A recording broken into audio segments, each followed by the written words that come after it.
So why don't we go around and have introductions. Dave, why don't you start? Dave Porter, I advocate for international education, immersion, and high school study abroad. Amanda Whalen, Chief of Staff. Roseanne Powell, Board Manager. John Isaacs, Chief of Communications and Public Affairs. Andrew Davidson, community member. Suzanne Cohen, 7th grade teacher and Vice President of the Portland Association of Teachers. Jean Walensky, Community Member. I'm Carl Logan, Senior Director. CJ Sylvester, Chief of School Modernization. Mike Rosen, Cleveland High School parent. Liza Earhart-Eisen, co-chair of Portland 80%ers for Educational Excellence and of the City Club Education Committee. I'm Ryan Dutcher. I'm the interim CFO. Melissa Goff, Assistant Superintendent of Teaching and Learning. School board. Excuse me, Pam Knowles, school board. Steve Buell. Julie Harrelson, Facilitator. Mina Jaiswal, Student Representative. Yay. Greg Delisle, School Board. Matt Morton, School Board. Tom Furlow. Bobby Rubin. Carol Smith, Superintendent. That's everybody. Karen Houston, Board Office. Thank you. Almost missed you. So thank you for everybody for taking time out of your evenings to be with us tonight, and thank you to. Anthony. Don't miss the cookies either. Yes, cookies. And Cookies and coffee and. Anthony. Tony Parisi, cameraman. Thank you. Thank you. So, and then Ruth and I just wanted to say thank you to every one of the board members except Mina. We didn't get a chance to get to you too much in the morning, for taking the time out of your days to meet with us individually. We tried to capture what your thoughts were, both when we were at the retreat last month and also as we talked with each one of you to get some ideas about how we can improve our operation of the board, provide better communication, and then also what some of your priorities might be and what your thoughts are around the different work groups that we have and committees that we have on the board and where you might want to serve. So really do appreciate you all taking the time to do that. And I think it helped with Ruth and I both to figure out some things that I think that we have been struggling with over the last year. And as we go through the agenda, which you all have, so I won't just read it, but as we go through the agenda, we'll point out things that we heard from you and why we are looking at some of the things that we're suggesting to you, both in the protocols and then in the committee assignments and those kinds of things. So,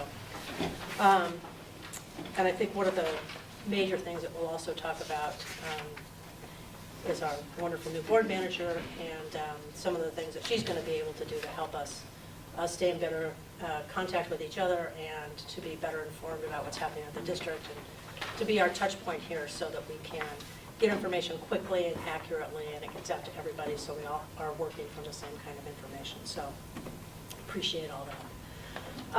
And with that, I guess we'll go ahead and start with our board manager overview. Just a couple of quick comments. First, having been in leadership both with a board manager and without a board manager, I just have to tell you that I'm just so excited to have you here, Roseanne. I think that it was really a struggle for Greg and I both when we were trying to move things forward, not to have someone with your skills to help us. And we are so excited that you're here. And as I said, we heard a lot from board members in our conversations about communication, and we really are looking forward to having you help us with that. Both our communications with each other, our communications with the community, and then our communications with the various staff members in the district that we're trying to get information from. So we heard a lot of different things from folks. I'll just mention a couple of the things that we already have asked you to do, and then you're going to go ahead and tell us a little bit about your meetings with everybody. Right. So that'll be great. But some of the things that we have looked at are how much we miss having agenda setting notes so that every board member here knows what's happening on the agenda and when an area of interest may be coming along that they'll want to know about. Same thing with the dashboard, having our priorities set out in a dashboard format to give us information about where particular committees might be meeting, committee notes, who might be involved in that committee, what staff people are involved in it, so that we have a better idea about where different priorities are moving, and looking forward to having you do that. A host for the board. Really it'll be nice to have someone who can greet the people, our members of the public who are coming, to speak to the board and also to follow up on citizen comment. Really looking forward to that. And then, of course, I think one of the big things that we really missed out in this last year was the ability to have the board be much more visible in the community. And so we're really looking forward to having you and John Isaacs in communications help us as a board get out into the public more and tell the story about Portland Public Schools and all the great things that are happening, and then also to listen to the public and hear what they have to say back to us about how we can improve. So those were just some of the things that we heard from people, and I know you're probably going to say some of the same things, and so I'll let you go. Go for it. Well, I'll be brief. Well, thank you, first of all, everyone. I've had a great warm welcome this past 2 weeks. I think I met with most everybody. I still have to meet with Matt and with you, Mina, just to find out really how I can help all of you be more effective, and to also make the job, I think, more enjoyable, because I think that's what you're volunteers and that you provide a valuable service to our community. So just I compiled some feedback I got from everybody, and really I think everyone mirrored the same thing. I didn't hear anything different from anybody that was just skewed. You know, nobody had a really outlandish request for me. Then you didn't meet with Steve. I didn't. No, it's Matt she has Yes. to Didn't think it was that held out. back on my increased chocolate request. Right. Yeah, I think the only one was decaf coffee, but that was the only one. So really, like you mentioned, one of my priorities will be really access to information. So I heard from people that they want to be able to get information quickly, whether it's about a priority that we're working on as a board, or one of Carol's priorities for our district, but maybe it's a hot topic. You know, so maybe they're hearing from community members that, hey, you know, this is happening in my school, can you help me? And so for me to come back, and that's what I heard, is how can we get this information quickly, and then know that it's followed up on. That's also was a big thing that I heard, and that's something I can definitely provide to you. The other one, of course, was sending out recaps of agenda settings, which, of course, that would be happening. And then, of course, be a single point of contact. And I put down here about making decisions, but then there's also other stuff. I mean, IT questions, you know, that kind of stuff comes up. You just need help with something.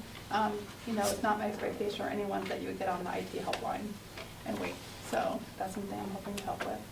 And then scheduling. So you'll hear later tonight that John and his department, along with myself, have been working on a plan to really help engage you with the community more and make you more visible. But that, again, so I can help you get out to the community and make it easy. So we don't, I don't want to make it so it's work for you to be present at events. What else? And then to also work with SEPA around just information. I know that often you go out to community events and you just want some background information about what people might be wanting to know about the district, what's important to them. So again, how can we work together here in the background so we can provide you with that information. And then follow up on community comment. So I think most of you should be receiving now, we've had 2 board meetings that for me to meet with community members who come and provide public comment. And so for me to just track that for you and just to make sure that it was followed up on, because, you know, again, that's really, we want people to feel listened to by the board, and just so you know. And it helps us as a district also to make sure that people are getting their requests at least listened to and followed up thoroughly. I think that's it. Nothing that I am not looking forward to helping out with. So. Yeah. So anything anybody's thought of since you spoke with, or did not speak with Roseanne, that you didn't hear her talking about, or? And everyone's referencing, there's a one-page sorry. right here, Yes. board member feedback for board manager support, so it's just a nice kind of recap of. Oh, yours. So I've been out at one or two events now with Roseanne, and I think what I am very appreciative of compared to the last several board managers we've had is the fact that you've worked in schools, and it makes such a difference in terms of your connection with folks in the building, and I'm very appreciative that we have that background in you, so thank you. So Roseanne, for everybody, we all know, but for everybody here who doesn't know what your background is, do you want to just So, turn around and speak? So I've been with the district for almost 6 years now, and I started in human resources, and my job was to recruit teachers primarily for the district. And then I went out and spent a few years at a school as a principal secretary, which is just a everything hats job. And then I came here to the district and have worked in administrative support at the Office of Dual Language Immersion. So I've done human resources, I've done schools, and I also have been in the curriculum side, which has been really satisfying as well. That's great. We're really fortunate. But you mentioned something, Bobby, which I forgot to mention, is that I'm happy to go to community events. If you want a tag-along person to come and be with you, I love that kind of stuff. So feel free to ask anytime, and I'll be happy to try to accommodate. That's great. Awesome. Anybody else? Question, comment? Thank you very much. Thank you. We're really looking forward to this year, Yes. working together. You bet. Thanks. All right. Okay, Ruth. So next, we've got a red line of our board member expectations and operating protocols. And as you'll recall, we've been working on this document for a little while, hoping to wrap it up and have it finalized. But in kind of reviewing this and preparing for today, Pam and I realized that we really do need to step back and go back to the part of the board policies that relate to board operations. And what we would propose is over the course of this year, work with Roseanne to update those and get those in alignment with current practice, so that, because over time, this document has kind of grown and evolved and become kind of a parallel policy document, and we actually have our policies. So what we're proposing is that we continue, that we finalize this as a working document for this year, get any final input tonight, and wrap that up and vote on it. But that over the course of this year, we'll work with Roseanne. Anyone who's interested, of course, welcome to pitch in. And then we'll try to get the policies updated, all in alignment. And then for going into next year, this could be a much shorter, more streamlined document that refers to our updated policies and then just has more of an expectations. In addition, you'll see on the red line, I think the word there as opposed to opposing was a change that was requested at our last retreat, so that's in there. And if we missed anything else, please let us know. I think that was it. But wait, the remaining of the red line is what Pam and I would suggest, and I'll just kind of walk you through that. Given that this is kind of a working policy document for now, for this year, well, we went ahead and put in on page 2 under number 4, was just to kind of, oh, sorry? Just wait till he does each one. Comment on each one. Is that how would you Yeah, I was like just to going do to try to really quickly explain what's in here, and then we can just open it up for discussion. Does that sound okay? I didn't want to miss anything. So under number 4, we're just saying in accordance with board policy and procedure, agenda items will be established jointly, and requests shall be submitted to the board office. And then the remaining language is already in there about what the criteria would be. We added a proposed new number 5. If you have new resolutions that aren't on the agenda, that you're asked to bring them, provide them in writing in advance so board members can see them in advance. And then we added a little bit more about, in accordance with parliamentary procedure, resolutions that are moved and seconded will be considered unless called out of order, and their subsidiary motions can also be moved and seconded, and no action can be taken authorizing expenditure. Again, just kind of carrying over some key pieces from policy, since this is kind of our working board policy document for this year. And then in 6, we had talked in our meetings about wanting to commit to a mid-year retreat where we'll have an opportunity as a board to see how we're doing against our key priorities and get any feedback and adjust course as needed. So we wanted to put that into this as well, so that's documented. And I think that was it as far as our suggestions. So with that, So let me just add one other thing about 4, when we're talking about getting things on the agenda. One of the wonderful things about having Roseanne here is that as board members bring forth things that they want to put on the agenda, we can track those on the agenda tracker too. And so you'll know where your particular requests are instead of wondering what happened to them. So, yeah, and also, I mean, as we'll get to when we get to the, for Pam and I were calling the rainbow chart, but the areas of focus chart as well as the calendar, having tools this year that'll help us and the public understand what are the overall priorities and when are they coming up will also help with that piece of, well, when are we going to talk about X? Then we'll be able to say it is on the calendar, or if it's not, then we need to talk about that and see what adjustments we need to make. So, any comments? And Julie, if you want to, I don't know if you want to, as far as the editing feedback, or do you want to just take over facilitating at this point? Yeah, Karen's taking notes, and then if we have, specific suggestions, I'll make sure to capture them here so that we can all see and make sure that we're tracking. Great. and I guess my apologies because I didn't introduce Julie at the beginning. I'm thinking everybody. So, but you introduced yourself. So. Yes. So I'll help us stay on time and just capture comments as needed. We're capturing them in the notes over here, but to the extent that it's helpful for the board and the public to see it posted for discussion, we'll put it up on the flip chart. Okay. Go ahead, Steve. I think I'll start by saying we have a protocol problem. And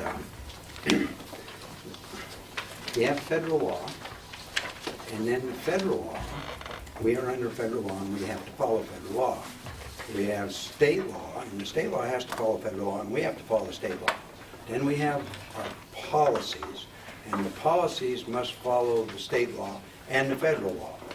Then we have our resolutions, which come forward with 4 members of the board voting on a resolution, and that becomes what the district does when we pass a resolution. That becomes like the policy. It's not the same as policy, but like the policy. And out of those things comes the superintendent directives. And the job of the superintendent is to make sure that she directs the entire school system following all these other 4 parts.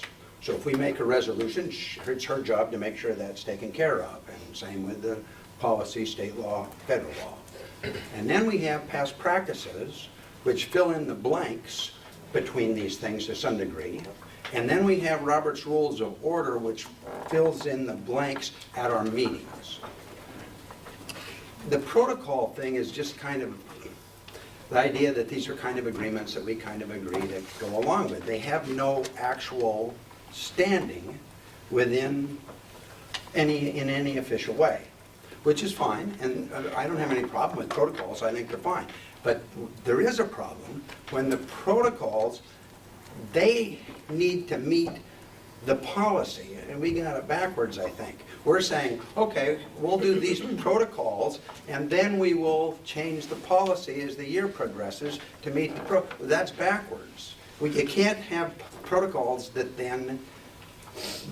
don't meet the policy, and we have things in here that don't meet our policy. And we have things in here, for instance, if you look at it in our protocols where we suggest such as you don't insult other board members or those similar things. Well, that doesn't meet the federal law, which is freedom of speech under the First Amendment. And so I'm just saying that there's many, many things in here that don't meet the policy. For instance, there's nothing in our policy about co-chairs. The state law says you have a chairperson and a vice chairperson, and the policy clearly outlines the role of the chairman and the role of the vice chairperson, which is the same as my role. The vice chairperson doesn't have any role except when the chairperson is absent. And yet we're saying, okay, here's roles for the vice chair and calling him co-chairs, when in actuality, we can't really do this and stay within federal, state law and policy. So I think what I would suggest is that we back off of this, go look at the policies, begin to change the policy under the law, because we're very We have very strict rules on how policy can be changed. We do that, change the policy. You want to do things like have a co-chair. You want to do things like, this is one that bothers me right off. Board co-chairs will meet regularly with the superintendent and key staff to evaluate past board meetings. That's giving a responsibility in our writing that isn't in the policy. And it's just, this isn't how you can go about it. And you guys are welcome. I know you're going to just pass this with 4 people, but I'm just saying, it doesn't, And I guess it's not there. I feel that's kind of what we're saying, is that we recognize that we need to update our board operations policies. Exactly. So that's what we're going to be doing this year, but just in Exactly. order to be able to kind of function and move forward, given that we're not going to be able to go through, as you say, there's a very specific process for doing that. It's not going to happen in the next week or a few weeks. And also, we have all these other priorities that are directly related to students that need to take priority. That's why we thought over the course of this year, not because we don't want to do it, but because we have to balance with all the other pieces. So yes, that's exactly what we're proposing, and we just felt we needed to work with this as our working document. And I think what my thought was, when we go forward, we'll have updated policies. This would go back to become much more of a short, more of the courtesies, how do we relate to each other without going into the level of, near the level of detail. It would probably go back to being a one-page piece. But yes, exactly. So we would go through a process of talking about if we update our policies to include, to reflect federal, state law, but also practice, and how would we do that? So I think we're saying the same thing. So basically, what you're saying, what I'm saying is, this is the protocol. I don't have to follow it. Nobody has to follow it. There's nothing if you do or don't follow it. That's fine. I have no problem with it. This is what the board would vote to ask people to follow, but they don't have to follow. Whereas the policy, I'm under the law required to follow the policy. There are pieces of this that refer to the existing policy that are... Right, but that's what I'm saying. Those would be policy. It's So- okay. I have no problem with it. I don't have a problem. I'm just saying, I want to put it in its proper perspective. Okay. Can I just talk a little bit about how I see this? So, obviously, policy, I said, and I appreciate you calling out that this is kind of bleeding into policy, like it's kind of this mismatch of, because we have a clear policy about how agendas are set. You're right, Steve, that the state's very clear, you have a chair and a vice chair. My understanding is years ago, the board chose to go with co-chairs because they didn't like the vesting of power in one individual. They wanted to share that. I've heard that echoed, at least that sentiment from you. So I think that in principle, at least, a co-chair. But I don't think we can have a policy to do co-chairs because the state will always ask us to have a chair and a vice chair. Unless they change their call. Unless they, right. And so then I see Robert's rules is actually in our policy, filling in where policies are absent. And it's about how we run our meetings primarily. It's really not about... Right, that's what I said, Right, meeting. right. That's this meeting. And then I see these protocols as our agreements to each other about how we operate, which is why I don't like the bleeding in of policy, including them. But as you pointed out, that if the board chooses to do something by resolution, which this will pass, we are bound, as is the superintendent, to follow it. Only if the resolution follows the state law and federal law, and which much of this does not. So you're not bound to follow resolutions that don't meet your policy, your federal or your state laws. I'm just giving Yeah, it right, how. exactly. I'm Just just giving saying it- that, I'm just explaining how it actually works. Bobby? I'm You sorry. done? No, go ahead. Okay. So I'm not one who wants to just go over this for hours. To me, it basically says, be respectful and the rest. There is one very specific thing in here that I can't agree to, just so you know, though, so which is number 5. What is it, Bobby? Number 5. It said, board members wishing to bring new resolutions, not on the agenda. If that's all it was about new resolutions, are asked to provide the proposed resolution amendment in writing to the board office by blah, blah, blah, it's fine. But it includes board members wishing to bring new resolutions not on the agenda or to amend existing resolutions. Does that mean resolutions that we're looking at to possibly approve that night? I think we were thinking resolutions that were already on the agenda and part of the packet. Okay, so to ask us to to ask her to submit something in writing by Wednesday before makes no sense, because first of all, we don't typically get our board packets till Friday. By the time we read through it, it's Sunday night, Monday So would there morning. be an alternative, we were just trying to get at so that there would be a little opportunity for folks to review stuff. Would there be a Well, different wording that would be? and to me, what's helpful also is a lot of times, once the board agenda and materials are published, then the community Mm-hmm. starts weighing in and looking at it, and then all of a sudden, it's like, oh, you know But what, we usually should be it's- doing something right. different here. So I know I've brought several resolutions forward, and I try to alert you, you know, as soon as possible, but it's never a Wednesday before the meeting. So that, it's not practical. Well, sometimes there's when there's a review, often we've had a review of the draft resolution, discussion, feedback, thinking about it, and then the final. And I think, I mean, we are The open. process is, we have the resolutions at a work session, and we go through them, and amendments are brought up at that time. And then when we get to the formal board meeting where we actually vote on those, I think that's what we're looking at is, by that time, hopefully, there aren't any resolutions, because we've already pounded Amendments. through them, amendments, because we've already gone through all that at the work sessions. Now, we all know that would be great in a perfect world, but we don't live in a perfect world, and things always come up. But on the other side of that, at least for me, it's been that when those resolutions come up kind of as a surprise, I don't think people really have enough information to vote on them.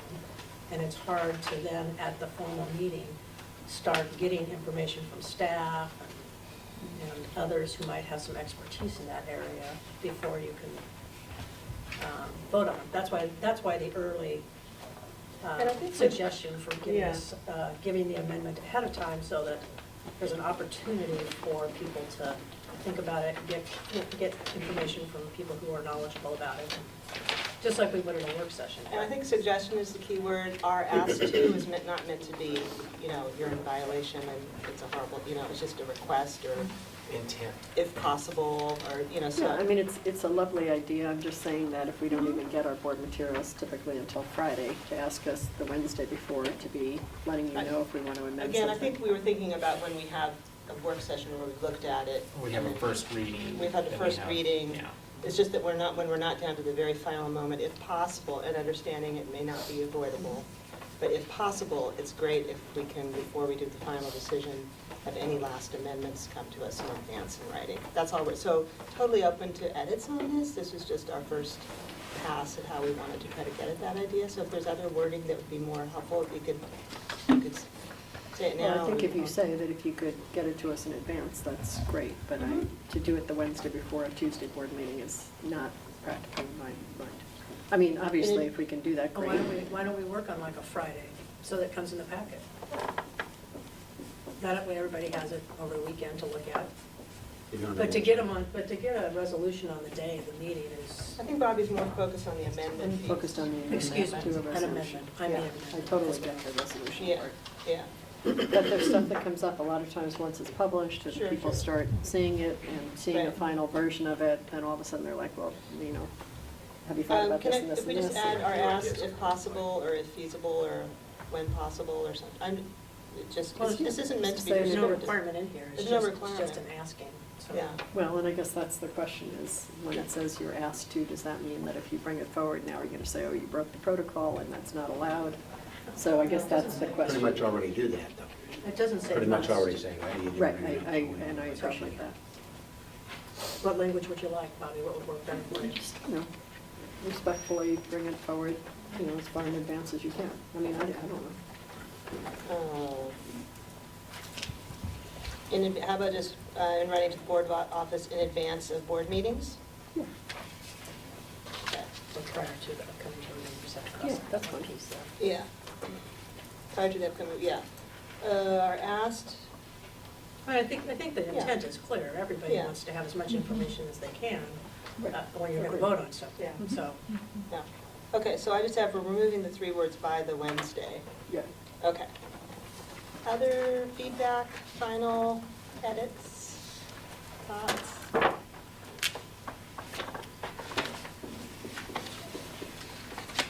Yeah, I had a comment on the parade itself, about chairperson, you've got, the reason that they have one chairperson is because you don't, if you have two people, then you can end up, who is it?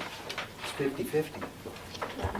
And you can't make a final decision. That's why they've kind of stuck, in my opinion, that's why they've kind of stuck to a chairperson and a vice chairperson who takes over in place of that. I object to this. I'm objecting to the whole idea that two people sit down in the back room with the superintendent and go over stuff. That's really not, it's not laid out in policy, it's not laid out any place except in these protocols. Which is fine if you, not in policy, it's very it's not laid out in policy for two people to sit in the back room with the superintendent and go over anything. That's not laid out in policy. The chair and the superintendent. It's to do the agenda. For 2 people. To do the agenda, right. The Two chair people and to make the super- decision. Right, on the agenda, Right. but not on, but there's also added in here, and to evaluate the past board meetings.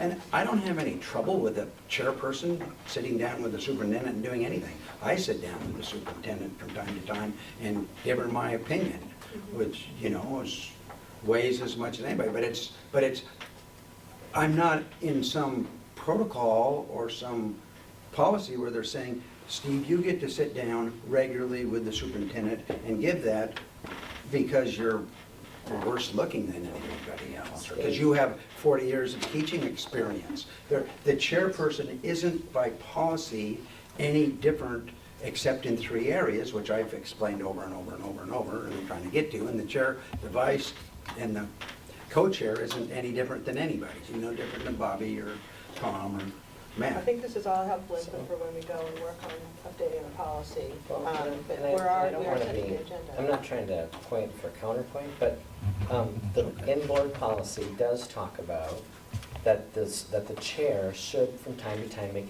observations about how the board processes and how that is. Yes, no, that's evaluated. fine, you're right, great. Okay. It's not, I'm talking more about the co-chair sitting down together. So you'd rather have 2 people in a back room, as you call it, rather than 3 people in a back room? Yes. Oh, that's, okay, now I'm clear. Yes, because the chairperson is specifically under the law, the chairperson. And for the But there's also- chairperson to there's sit also down, a that's vice chair. reasonable. For to throw in somebody else is not reasonable. And the other piece too, I think part of getting, helping with that communication and transparency piece will be Roseanne's notes following the agenda setting meeting, so that everybody can see, here's what was discussed, here's what's coming up. So I think that's all helpful, and we're just gonna figure out a way, in between everything else, we definitely want to get this done, so the future boards can have a clear. Well, I also think we want to be very clear that sitting down with the superintendent to talk about prior board meeting is just talking about what went well and how we can better our operations so that we're able to accomplish more at the board meeting. It's not some secret agenda. The agenda setting is done in a group, and Roseanne is there.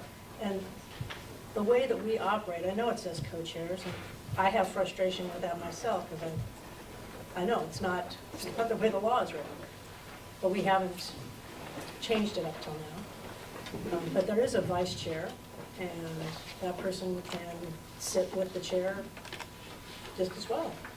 Not under the policies. So let me ask you this, Steve. Would you be interested in going to a strong chair model, which is what we call it? Here's what my Getting concern, away from the here's what my culture. concern is on this stuff, with the sitting down in the back room on stuff. It's a clear concern. If we had an open board meeting where they said, Steve, you have a resolution you want to bring, which is where had been my past experience on the school board, and has been the past experience on many school boards. If we had an open board meeting where they said, Steve, you got a resolution, bring it, of course, yeah, we'll put it on here, okay, we'll give her number 5. We may not vote for it, we may think you're a fool, we may do whatever you want, but you can put that on the meeting. Open board meeting, fine. So I'm now not worried about you sitting down so much, because, and what's taking place there, because I can offset it here. I'm not allowed to offset it, even though I'm an elected public official, in a public way. Well, I which, think and what we this is just where we're said- supposed to be making. But what we the- just said, Steve, is that that is going to be, now you're going to be able to watch where your request for something to be put on the agenda is put That's not what in it our says at agenda all. tracker. It doesn't say that at all. It doesn't matter what it Okay, says then there. can That's I what our request agenda 3 tracker things on is. the next agenda? There's an answer. And will they get on for sure? No, they'll go to Exactly, agenda and see, setting. that's my And you will point. be able to see, We- as they move forward, where they are. We're not going to just take things Exactly. out of order in an agenda. We have times that we are going to work on different parts of our priorities, and whatever you bring No. will be listened to at the time that we, Whatever I address bring those doesn't even get priorities. on the agenda. What gets on the agenda is what's discussed in the back rooms. And the There back, is no that's back where room. I'm The talking offices about. at this The back district? room is what gets on the agenda, not what I, as a public official, want to have on the agenda. I'm not even allowed to make a motion if I wanted. I spent 6 months with Greg as the chairperson, not being allowed to even make any motions, basically. And was told by Greg, you're not gonna get any motions on, buddy. That's just the way it is, too bad. And so what I'm saying is, if there's an open board meeting, and it's an open meeting, which is the way that it should be, in my opinion, that I could bring forth stuff, then I'm not concerned what's happening in the back rooms. Because I can bring forward things here to offset that, or I can bring forward things that I think are important for us to do. But I'm not allowed to do that, and so you don't even bring forward stuff, and the agenda's set in the back rooms. So Steve. I'm just saying you that know, that's my problem with it, not with the fact that you have these discussions with the superintendent. It's that you have the discussions with the superintendent, and that makes the decisions, that's where the decisions are made, and I'm not allowed to even bring forth a motion that I think should be, that's important to all the kids in the city of Portland, but even in though I'm an fact, elected official. but in fact, that That's is the not problem. where the decisions are made. Our decisions are made here at the board meeting. We set our priorities, and if you bring forward something that fits within the priorities, then it will be discussed at agenda setting and put on the agenda when we are discussing that priority. And that's That's in- very simple. that's The in board policy. approves That's the in priorities. policy. That's the way that And it's, if you're it's not not, bringing but forward something It that is is in not policy, a part of Steve. our I've shared it priorities, with then you it's. numerous times. And you say that you want us to follow Robert's rules, but when your motions are ruled out of order because they don't follow Robert's rules, then you blame an individual. that they're not ruled out of order because they don't follow Robert's rules, or ruled out of order for Because they don't various follow our different policy. reasons. Right. Right, but it has And then nothing the to do with board- policy. And then the board can object and override it, and if they don't override it, then it's the decision of the board. If they were allowed to object and override it, They can. fine, but they don't actually, that's not how we proceed. But let's, I think you so. know, We if you proceeded guys, that can way we go because- ahead and move Can I forward just ask on a question? this? So if instead of Steve or myself, Tom, whoever, everybody. has a resolution that we're interested in putting on the agenda, the protocol now is we put that in writing and we send it in to you. Or the policy. Yeah. So the Could it request- die there? Yes. Or will it, at some point, be put on the agenda? Request for placing, okay, so back to number 4, this is what comes out of our Just asking existing. you to- Request for placing items on the agenda should be submitted to the board office. Board co-chairs will use the following criteria to consider items for placement, and then there's a list. And then again, I would expect that the agenda setting notes follow-up would say, we also received, or we received XYZ agenda item requests, here's the decision that was made, and then there can be further discussion about that. So you don't have to raise your hand, we're just having a discussion, but. I didn't want to interrupt you. Thanks, okay. When I asked, following board policy, to have the superintendent write up a resolution and have it brought to the board that allowed the majority of the board, 4 votes, to put something on a future board agenda, which seems extremely reasonable to me. If you have 4 votes on the board, they can put on, and that was A, never written up, and B, it's never been allowed. So we So can't even do have you 4 see board that members. fitting in this now? We're not talking about the past, Steve, we're talking about how we want to operate in the future. So if you would look at what we are proposing, I think that it's covering what you're asking for. It doesn't even get close to having that, under what I had proposed and asked the superintendent to write up according to the policy, which she, no offense, Julian Smith is supposed to write up.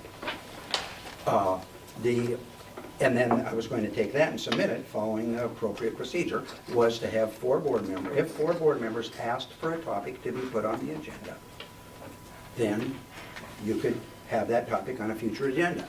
I think that's a really sensible request. I see nothing wrong with it. That I leads mean, to the I back can room, see, if you ask me, Steve. I can, what? That leads to the back room. You got 4 people in the back room trying to decide what they want.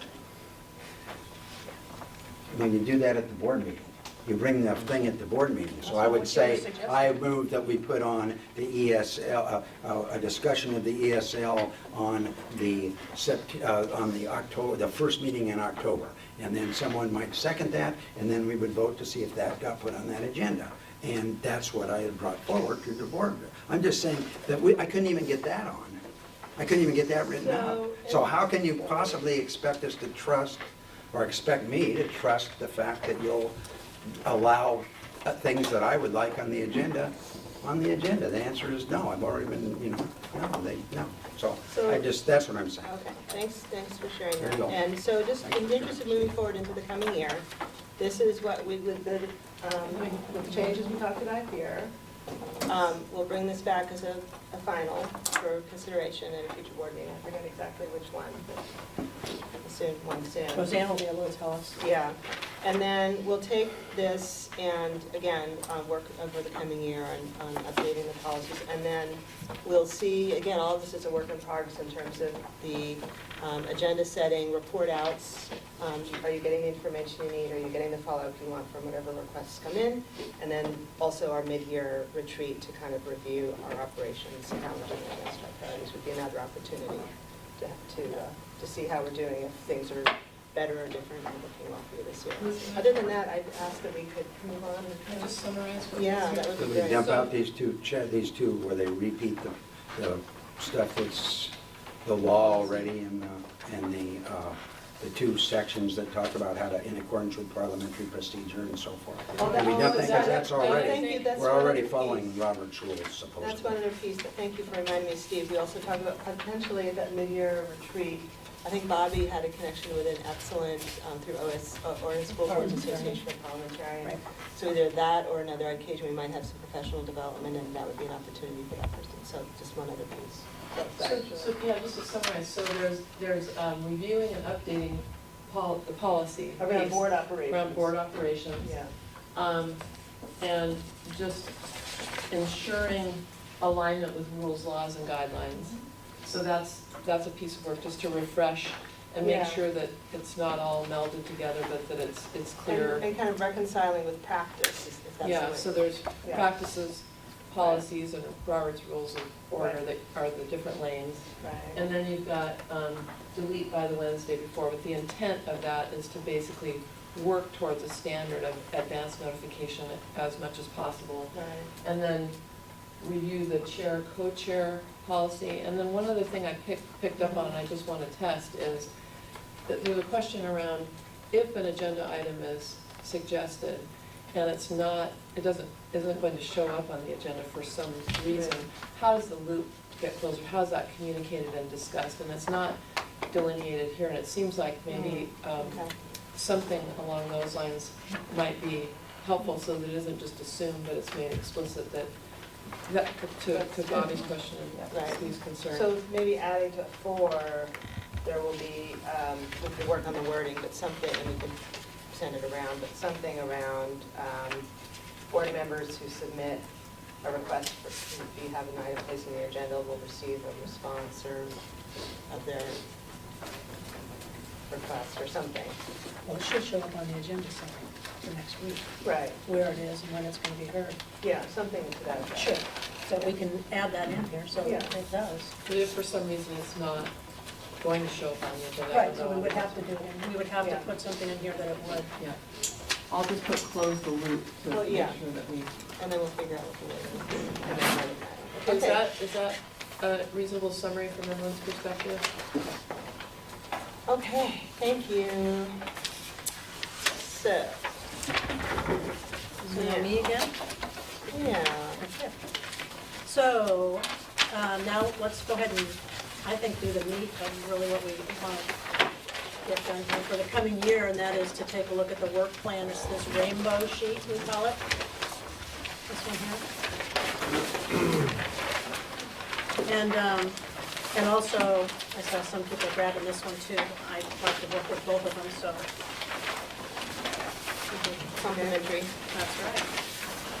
So the rainbow sheet, I want to make sure everybody understands that these lines don't go all the way across. This is a split right here, and this is different information. It doesn't go from red over to blue.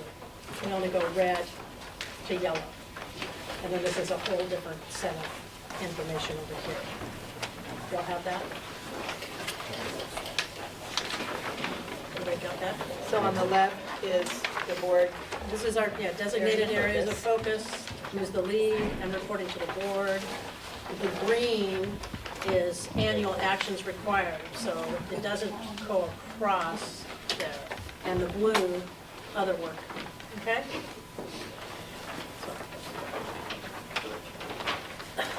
So, I think what we'd like to do is go through these one by one and the board designated areas of focus, and then have the board looking at how that report out is coming to us and finding out if that is sufficient information or amount of discussion or whatever. Something missing? Do you want more information in one of those areas? So for example, continue to focus on successfully meeting all milestone targets and further embed an even greater sense of urgency throughout the district to do so. So the reporting to the board, Amanda's the lead on that. The reporting to the board comes through the Achievement Compact work session in October and graduation rate February session. And then you'll see those same pieces on the draft calendar, so it's just another way of looking at it in terms of what's coming through the year. So this is kind of the current draft, and we really want your feedback. What's missing? This is the right type, and not so much down to the details, but we're just trying to make sure that we're, that the general scope at this point, knowing of course that things are going to change over the course of the year, other things will come up, but wanting as much as possible to make sure that the work sessions are keyed in ways that are meaningful and effective back to our areas of focus. Just taking that first one, because I haven't read through them all. I find that sometimes, especially with milestones or graduation rate, like we do something, we make investments, and then we don't find out for a year and a half and whether or not it's had the impact, right? I wonder, like this, when we don't have committees, student achievement is still something I really want us as a board as much as we can focus on. Right. So I'm just having just 2 touch points feels a little distant to me. Okay. And I don't know what that would look like, but I'd be curious to figure out, like, we implemented this strategy, here's implementation, it's effective across all 9 schools, or we had some hiccups here, we learned this. I don't know exactly what it would look like, but for me. So to follow up on Greg, I think my question here was, I love that it says, further embed an even greater sense of urgency throughout the district to do so, which is to focus on our milestone target. And I think I had sort of a similar thing, like, okay, so what would that look like? And to me, it doesn't look like 2 work sessions. So And potential I'll try not to say that about everyone we go to. Oh, Well, and in particular, the same thing, it's like, okay, we used to look at all this Yeah. stuff through a student achievement Right, committee, yeah. but it's like, okay, how do you embed a sense of urgency? Right.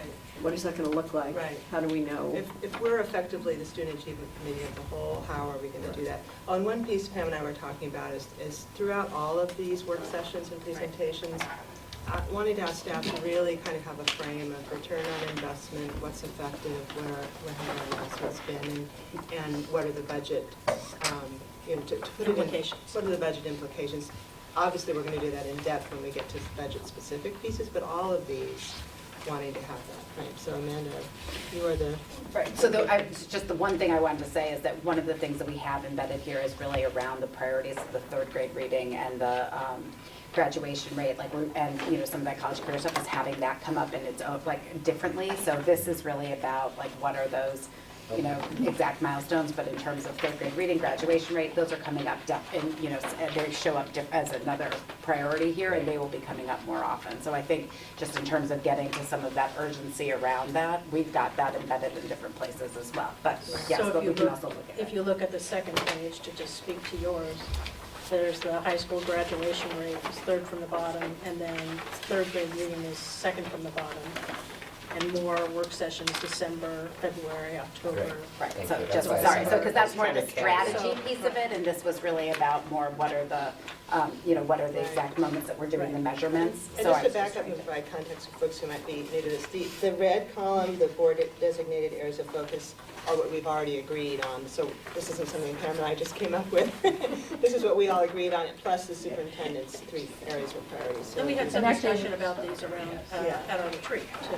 So- And they were identified in my evaluation. So Right. this red column is, Right. like, goes way back and was identified by this group of people and now had multiple points of contact Right. coming back to this. Right. Yeah. So our goal is really Yeah. how can we key our work to this and stick with this all year. Yeah. But, Yeah. yeah. I will also say a number of the, like, I think some of what people are wanting out of budget work sessions are also, here are the things we've invested in, and how do we see what the impact has been of the things. So I think some of that feature is some of what we're looking at in a number of different topics, and just how we're making sure we're getting that. Yeah. So we asked, we are asking staff to do an ROI, or where was the investment, how much was the investment at a particular school? Yes. What was that investment used for? What's your We'll tell the success? impact, yes. Or, what's the impact? So that and again, that not only tells us about strategies that we're using, but it also tells us about the budget and whether we should be investing in those programs if they're not having a return, or they're not seeing success with a number of students. Or investing more and expanding. Yes, Or and they're the other wrong- end too.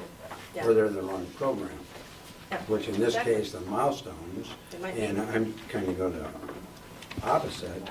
I want a less of a sense of urgency around something like the graduation rate. I want urgency based on having good education that creates the graduation rate, not focused on the graduation rate itself. It's the same with all of the milestones. I want urgency built around having good education versus urgency built around these little data points of things, and that's causing us, in my opinion, terrific problems in the district. This is where we end up over-testing. This is where we end up fudging through a lot of the kids graduating, as opposed to making sure they're ready to graduate. I mean, there's a difference here, and we're missing the difference because we're buying into what's this national idea of milestones and data points, and are you passing the Common Core test, not whether we're having good education out in our schools. There's a difference and we're missing out on all these there's huge opportunity costs to this that I don't think we're identifying in a very intelligent way in dealing with it. So I'd just as soon disembed that urgency, on the milestones themselves, but not on the education. Let's go out there So and really these- do some education that actually teaches kids to read. These board designated areas of focus have already been identified quite some time ago. So what we're really looking for from all of you today is on the reporting to the board, what other kinds of information would you like? So on this first one, we're hearing more opportunities to hear about what's happening or where our successes are, or what achievement looks like in the various schools. Is that about what you're saying? Am I hearing that correctly? They're saying it, I'm I not. think, I'm I think saying you heard yours. me correctly. Okay. Others? Or we could just keep moving down Okay. through the I next. just want to make sure that Yeah. everybody has an opportunity. So, okay, so the next one is ensure that all bond projects continue to be implemented on time and on budget. So we have our monthly OSM reports, quarterly presentation from the Bond Accountability Committee, and from the Office of School Modernization. Anybody feel a need to have more than what we're doing there? Or different, or something different? Okay. Well, the only thing I look at is on time and on budget is obviously really important. But clearly what we're trying to do, especially with our high schools, is make sure that our schools facilitate great learning. And I guess I'm not seeing that notion embedded in here. I mean, this makes sense to me for our summer projects, seismic, accessibility, roofs. But in terms of our high school projects, I want them to be implemented with fidelity in terms of making sure that our schools are supporting great teaching and learning.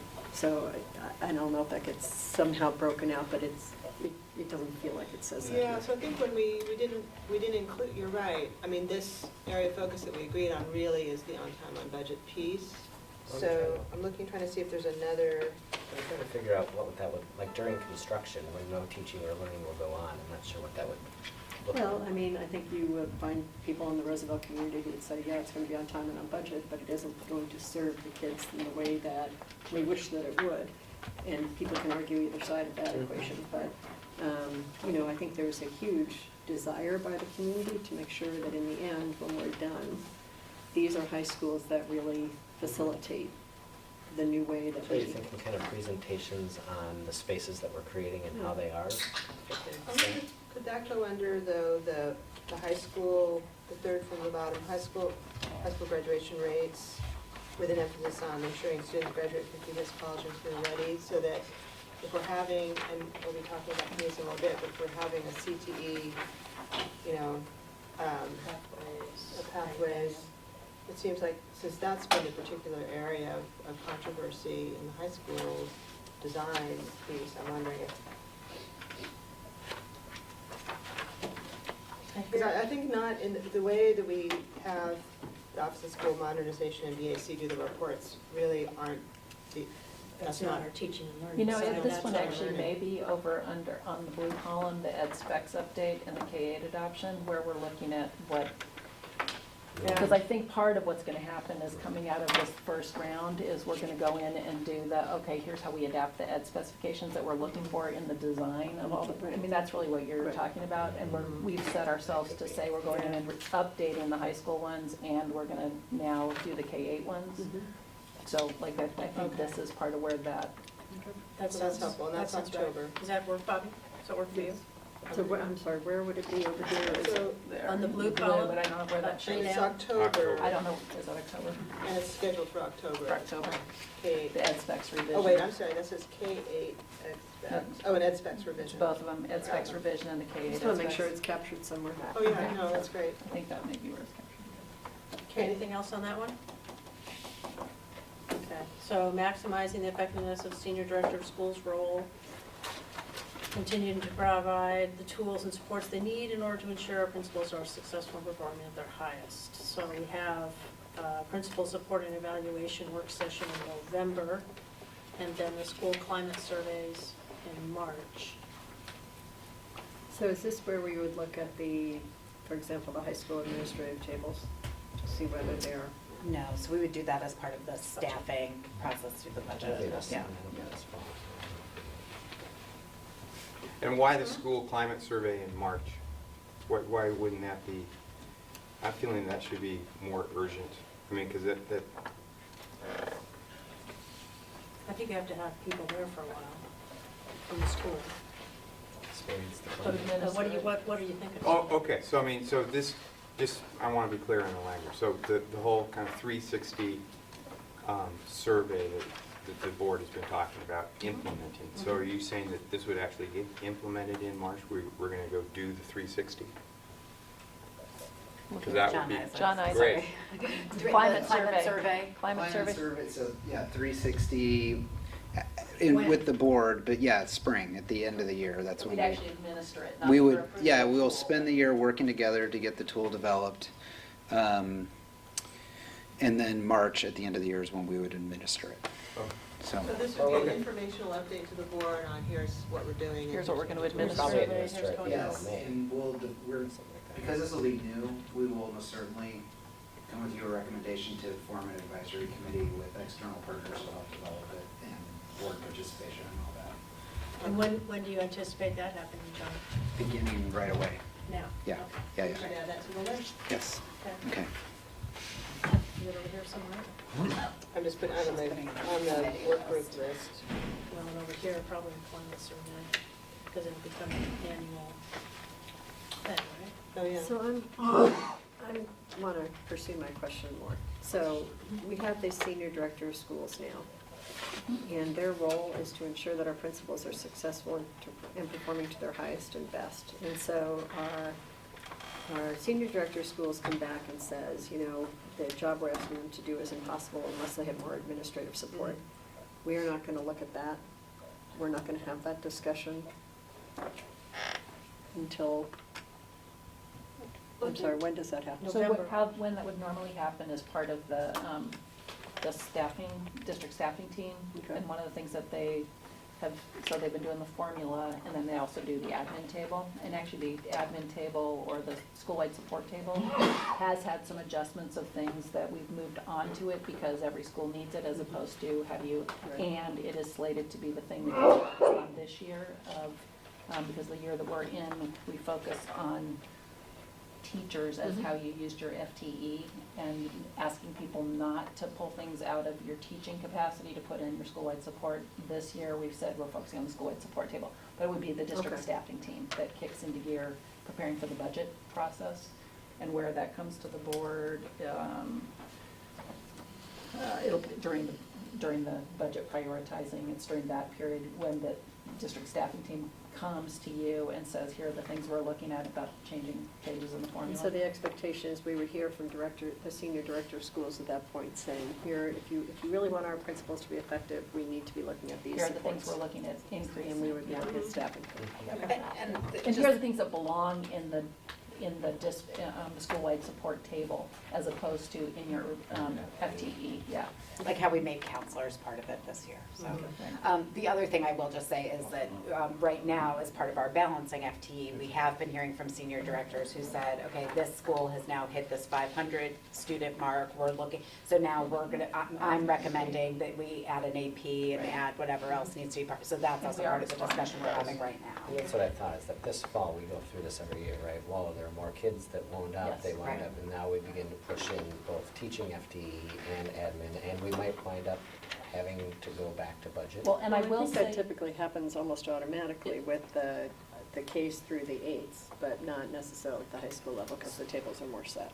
So that's what I'm concerned about. yes, and one of the things that we're doing right now, when senior directors are looking at the high school staffing, because we're in the release of FTE, and we've actually done a couple releases, one based on, in this round, one based on actual numbers and truing up, here are the numbers of kids that are actually showing up, and then secondly, here are the classes kids are landing in, and that forecast is filling up. So we've released all of our FTE at this point, that was those set aside, and like I said, I will come back to you and do the, here's what we need in order to respond, both to finishing response to high school classes, but also kindergarten. And some of that has been when you're looking at how people are solving problems, like testing coordinators or whatever what would be on a school-wide support table. We're coming up with solutions that are consistent across all the high schools, not that somebody solves it one way and then comes back and asks for FTE and somebody else doesn't solve it and doesn't come in, you know what I mean? So we're more looking for the consistency of solution, and we're surfacing some of exactly the issues. That's great. That either will resolve right now and go ahead and staff, but that would land in the school-wide support table next year. So anyway, so some of that is actually going on dynamically as we speak. Great, so what I read in this one was more about the effectiveness of the senior directors and how we can make them efficient and effective in their positions. And then the teacher and principal evaluation is the next one. So I'm interested, when we get to it in November, of hearing more about how we're using senior directors, because it is a different structure this year. And I think that's going to be important for us to know how they're being used. That's what we're calling it, right, we're calling it principal support and evaluation. So really, like what the Office of School Performance is doing right now is putting together sort of how they are working with principals, the senior directors are. So that's what we will be coming to present in November, is both what the principal evaluation is, but also how the Office of School Performance is working with principals and what their regular check-ins look like and what those conversations are. Yeah. I think that'll be really helpful for the public to hear that information about what actually is happening with our principals and how we're trying to support them or help them do their job With the better. reorg and the new directors, and to be able to see and hear from them. Yeah, Great. that'll be good. Anything else for them? So what about? Would that include things like explaining to principals how important it is to get along with their staff? I mean, would that be the senior director's job to do that? Of course. I mean, Yeah, I would think it's that gonna be be nice. part, will that be part of the presentation in November? How we're getting some of these principals who are fighting with their staff and have very little support through their staff, how we're changing their attitudes so they can work better with their staff? The discussion of what the coaching looks like as well. What coaching looks like and how you build a culture in a Yeah. school. We're good. So down to develop and implement strategy to welcome families as part of our, Well, we skipped over the. are we going to do more on this? Well, Okay. no, I think just Teacher to clarify, we evaluation. had improved teacher and principal evaluation. So the teacher evaluation will be September work session. Right. That's Okay. Tuesday. Next month? Oh, that's right, it's September. Yeah. Okay. Okay, sorry, go ahead. Pam. And then the principals in November, Yeah. which will again kind of feed back into the principal support evaluation. So, develop and implement a strategy to welcome families as part of the district's equity work. So we have an implementation of the racial educational equity plan in August. We're waiting until August. So you had it in August? You had a presentation So we had on it that. You already. had a Oh, this presentation is in the August, previous. right? 2014. Okay. And we have a December work session on that. Other things, anybody's interested? Is that enough?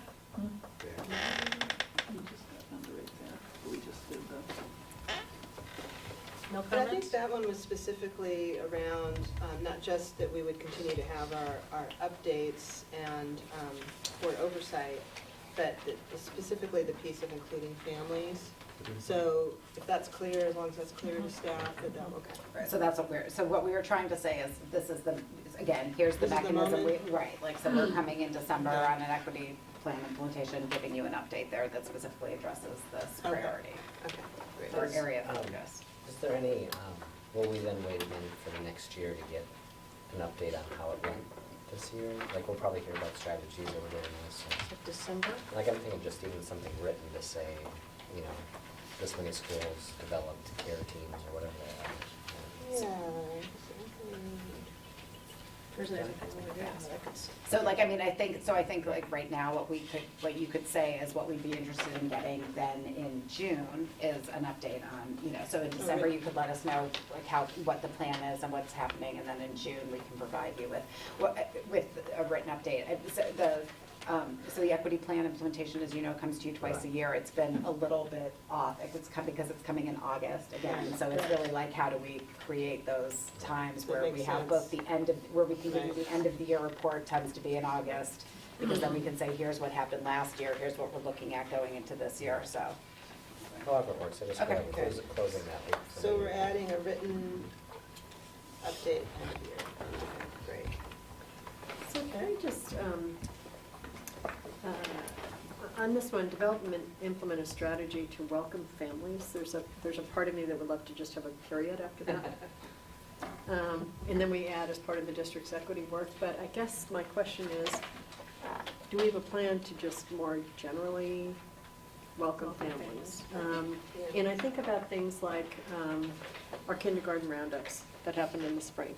And I just went out to coffee with a woman who, her neighborhood school is a North Portland school, and she ended up sending her kids to MLC, and I said, why? And she said, well, at the kindergarten roundup, when we went there, it turns out that the principal hadn't, set aside the auditorium, and all these parents showed up. It just sounded like it was completely, utterly disorganized and a complete turnoff. And then they went to MLC, and it was really well organized, and blah, blah, blah, and it just felt better, and I just thought, oh my God, how can that happen? So, the question is, we have so many different opportunities to interface, especially with new families, and how do we make sure that we make the most of that at every single one of our schools? And so I get the equity piece, I totally understand that, but it's just generally, how do we do better at welcoming? And I think we are getting better, but I think we miss opportunities too. And so, one of the things that we could think about as board members, for example, is being at kindergarten roundups on a regular basis and doing a district-wide welcome, like we're so glad you're thinking about coming to Portland Public Schools, and here's all the great things that you need to know about whatever. There's ways that I think we could raise it up a little bit. And I think we are trying this year, for example, to get out to principal coffees and things. So to me, there's a whole other set of work here that isn't just about equity. It's about welcoming families generally, that I'd love for us to expand on. John's going to give us a little bit on that. Yeah, and this is really just keying on Also more. I agree. what we had agreed on. I agree. I would agree with that too. I think the thing that is also the challenge is how do we translate sort of a board level focus in this into what happens in that kindergarten roundup or whatever the case may be, where it's organized. And a part of that, kind of fortunately, unfortunately, is board presence. You bet that gym, that auditorium would be reserved if a board member was going to be there, or if the expectation was that that was something that they're going to be held accountable to. So I think a part of our work is how do we create the accountability structure that allows for the superintendents to then create the accountability for the area directors who are supervising the principals and so on. Right. But that's a high expectation. You got to be ready. You got to be prepared. You It's got part of the principal evaluation, so Yeah. how welcoming are That's a really you? good point, that. And it's also part of, it's also part of the Climate survey too. school and the school improvement plans. So you get to see it in a bunch of different places. So. But if you lose a family altogether, you'll never see it there. So it's just, how do we? Okay. Anybody else? Okay, improving financial reporting and business management processes, emphasis on providing ready access to deeper analytics. So the budget process, you can all see, is going from November through June in our work sessions. And we're asking staff to specifically, strongly call out every time there's a budget decision in the work that we're doing or the things that we're hearing about and considering, so that there isn't any, so that everybody makes sure that they have an opportunity to talk about it as we move along, in the things that are already established. Of course, be other opportunities for board members for input on budget as well, so. Anything else on here, Steve? Yeah, I think community people that I've talked to always talk about that they can't read the budget. But we have a specific budget that under law we have to have. But nobody says you can't have another budget that's similar, that is friendly to the guy on the street or the woman on the street. So I think we should think seriously about having a friendly budget that you can actually look through and say, oh, when you can't read the one. So I just think that would be part of this. I would hope it would be. Okay. Anything else? Anybody? Okay, develop and implement a vision and strategy for improving CTE opportunities for students. That's coming to us in October and February, 2 work sessions. And you'll see when we get to the work groups that we're asking for creation of a new career technical education work group that of course we would have representation on. So I have just a comment on this, which is, again, it's a language thing. Because career technical education has a relatively narrow definition. But there are things that we've talked about that kind of gets thrown into that barn.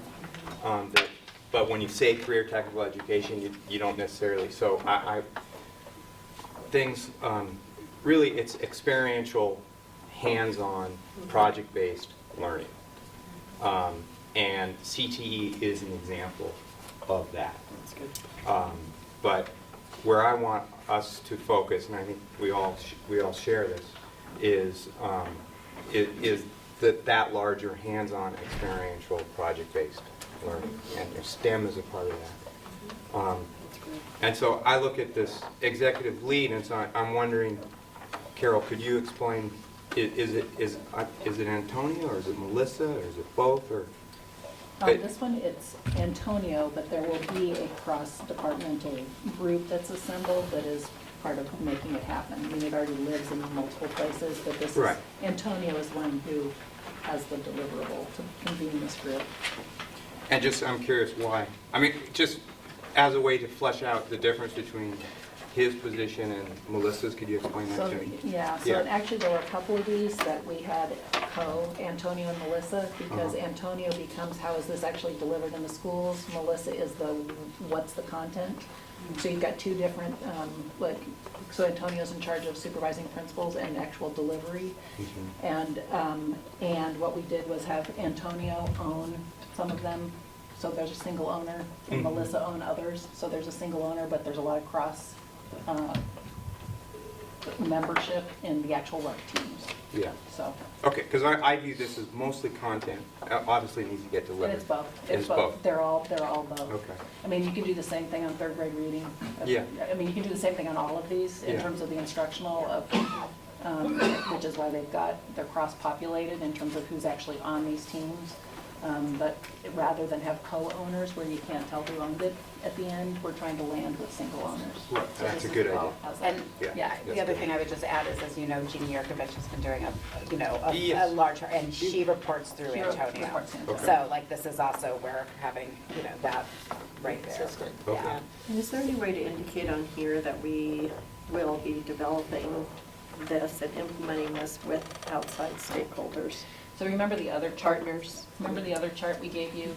This is a condensed version of a chart that you looked at your last work session, and the other chart took you all the way through who were other members of the work team and who are community partners in each of these. So this, you can cross-reference with that other Okay, rainbow. I just want to make rainbow sure we chart. don't do this in an insular way. This It's is one not. that we just have so We many named incredible in- opportunities. We named on this one, here are key partners that are already engaged in each of these efforts. Here are the places we're going to do cross-departmental teams. Here's the owner. It was my work plan of how am I implementing this. This is really how are you guys touching each of these? So kind of two different aspects, but it's all linked by that same red column. Yeah, and thanks, Tom, for I think the wording that we approved wasn't as felicitous as it could have been, but I think we all are agreeing that this includes everything you talked about. Yeah. So can I ask a process question with Yeah. respect to that? So, these are tools, right? So, are they published, or is it possible for the language to be changed? Do you want me to note potential language changes in the board designated areas of focus? Because I know some of them are from evaluations on it, as I've heard. The whole red column is from my evaluation, that were all things identified by this group during Right. that process. It Previous doesn't mean we can't amend it if we feel strongly about it, but it's just making sure we're clear what we mean by the Okay. things that we think we're working on. Okay. But I think the wording should change. I would absolutely agree. Just, Because it's such a broader category than Yeah. just, it could say Okay. including career technical education or such as, but Okay, so I've captured that, that's great. Thank Thank you. Hands-on, Yeah. so. Okay. So I think the other thing that I heard was an interest in the content of the meetings, not just, interested in content, right? Not just how it's going to be delivered in school. Okay, continuing forging a collaborative working relationship with the Portland Association of Teachers.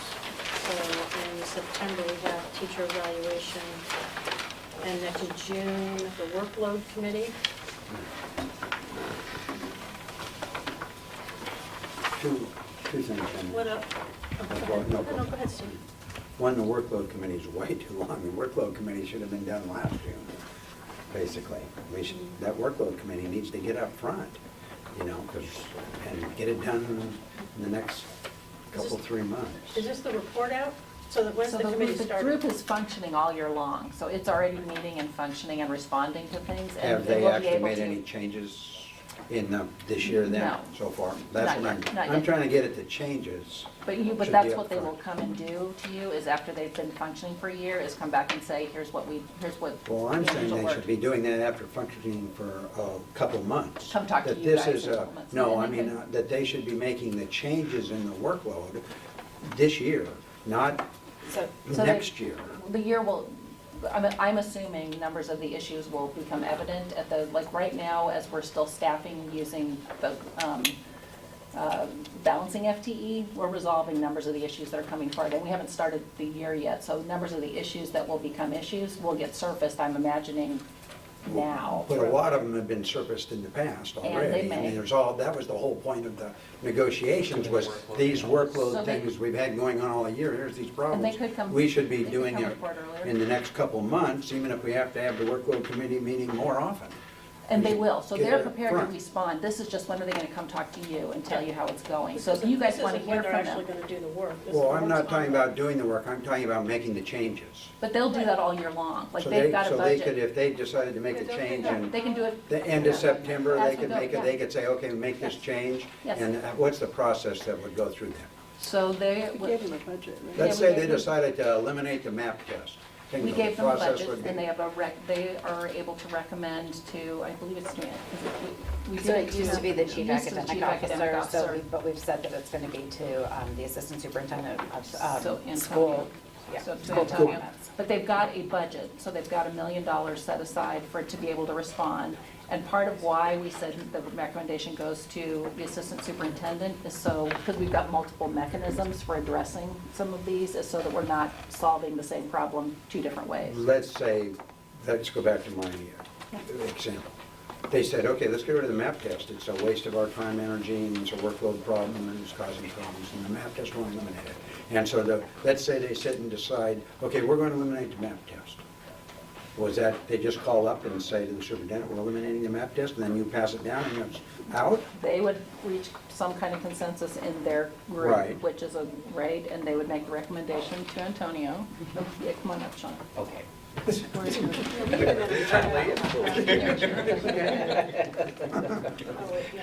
Duck out. I have this one that keeps salting me out. I feel like I'm going across the room. So the workload committee has been working for a couple of months, just figuring out how they do their structure, how the committee is going to be reviewing issues, how they're going to be making recommendations to the superintendent and also the assistant superintendent on issues. And so one of the things that they developed is they're going to do the consensus model.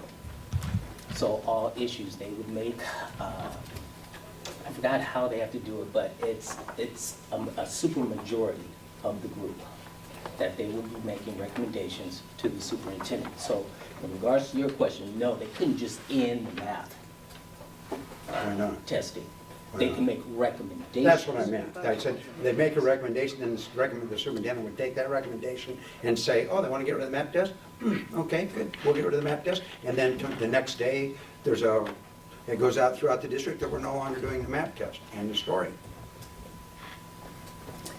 I don't think it would work. You don't think it works that fast? Well, I think, So you guys, what I- really, this is not what we're discussing now. well, it is kind of because we're trying to get this relationship with the teachers doing better, but we're what I- discussing a little. All we're talking about You now wanna is, know is when this you're enough hearing back? information for you, Steve? If you want more information earlier, then that's what we're talking about. Sounds So like if it you want does, to too, hear- right? Yeah, Yeah, sounds like, yeah, but what I'm saying is, I want the workload committee to go faster. Okay, one of the things that I've asked the workload committee to look at is addressing the board at least quarterly in terms of the work that they're doing. So, you know, what's going on. In terms of the workload committee working faster, it's a committee, it's a group. So first they have to figure out what body of work they're gonna be working on, how they're gonna process it, how they're gonna decide it, how they're gonna make the recommendations. They also need to figure out in terms of the process. When teachers come to them with workload issues, they're developing a form as to how those teachers will be able to enter the conversation in terms of workload. And then making a decision as to which teacher is going to receive, you know, funding for their workload issues, which teachers aren't. So, I mean, they're still in the midst of the problem-solving mode in terms of how do they actually function as a... Now, are they meeting daily? No, they are not. Are they meeting weekly? Well, we just got back to school. This is So, really getting way they did into not do detail it that we're this not summer. doing here, Steve. So What we're can I- trying to can do I is ask a figure out question? how What often was to your work answer with. there? Come to the board. Yes. What was your answer? I said, we just got back, we're just starting school, so they didn't meet over the summer, but they've had at least, I think, 3 meeting sessions So already. what are they scheduled to meet? I do not know that offhand. Can we have you get that information from Sean offline? Can so we put can it move back, can we forward? have a discussion at the board on it next time we have a board? No, we'll have it when it comes up. In June. So the question is. This But is so June. now's the That's the time question for you to asking say now. you'd like it When would you earlier. like it? Oh, okay, I'd That's like it, the- I'd like it the end of September. So There you go. Bobby's been asking. So first of all, June seems too late to me also. So first of all, it sounds to me like Sean was anticipating that the committee would kind of report out quarterly. And I personally would like to hear from them if there are some broader workload issues that are going to need to be addressed during the budget cycle. I would like to hear those early enough that we could actually do something about them, and June is way too late.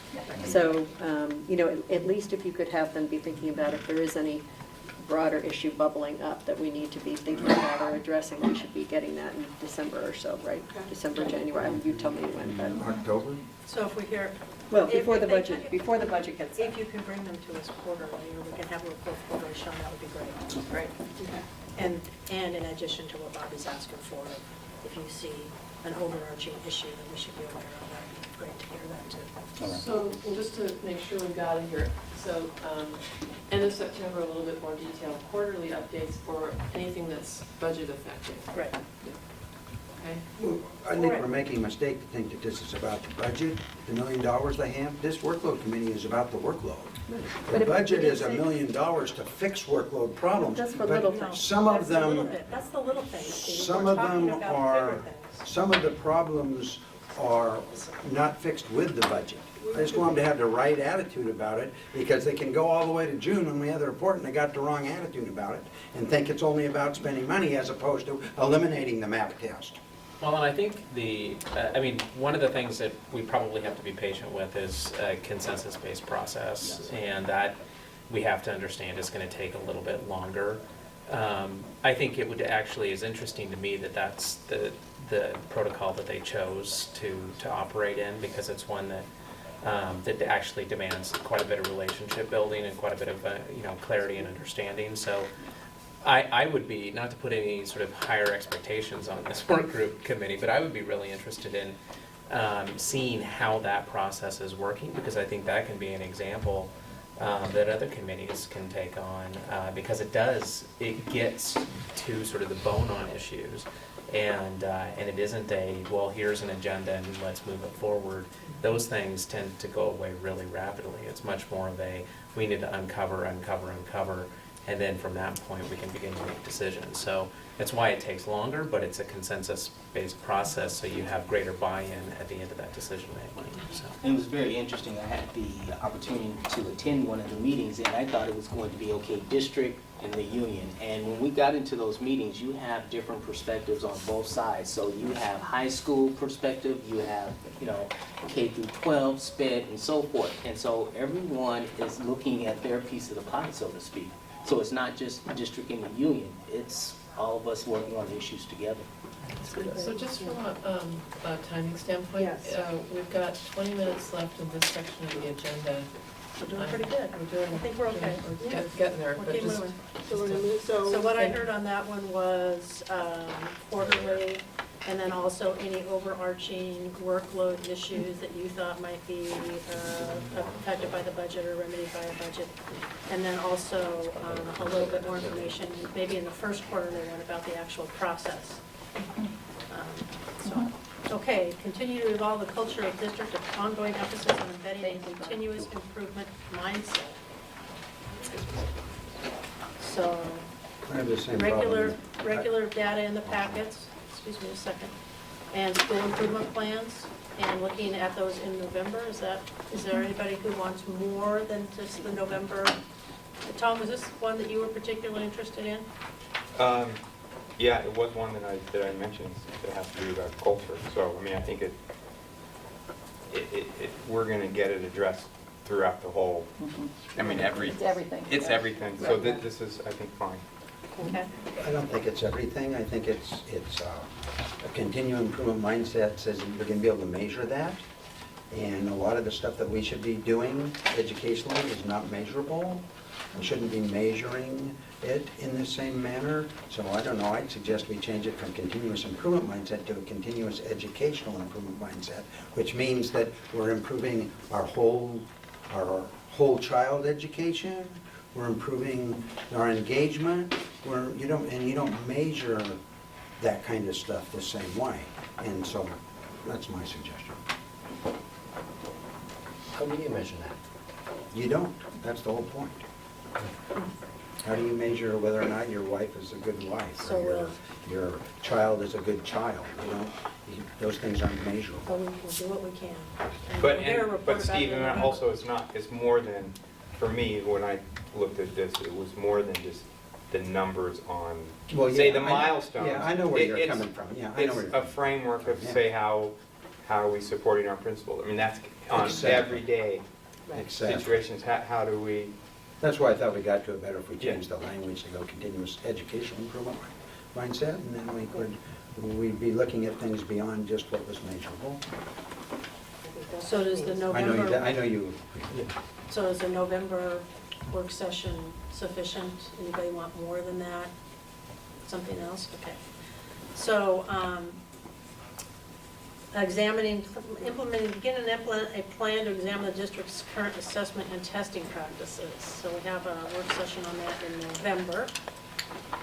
Anybody? And at that, I'm assuming we're gonna see the plan at that time, or we're gonna get the results, or? Melissa, do you want to speak to this one at all? So sorry, I was looking at third grade reading initiative. Jumping I'm ahead. behind. I am doing work. Jumping ahead there. Which item are we on? Implementing a plan to examine the district's current assessment and testing practices. Yeah, so right now we are seeking from PAT members to participate around an assessment committee with us.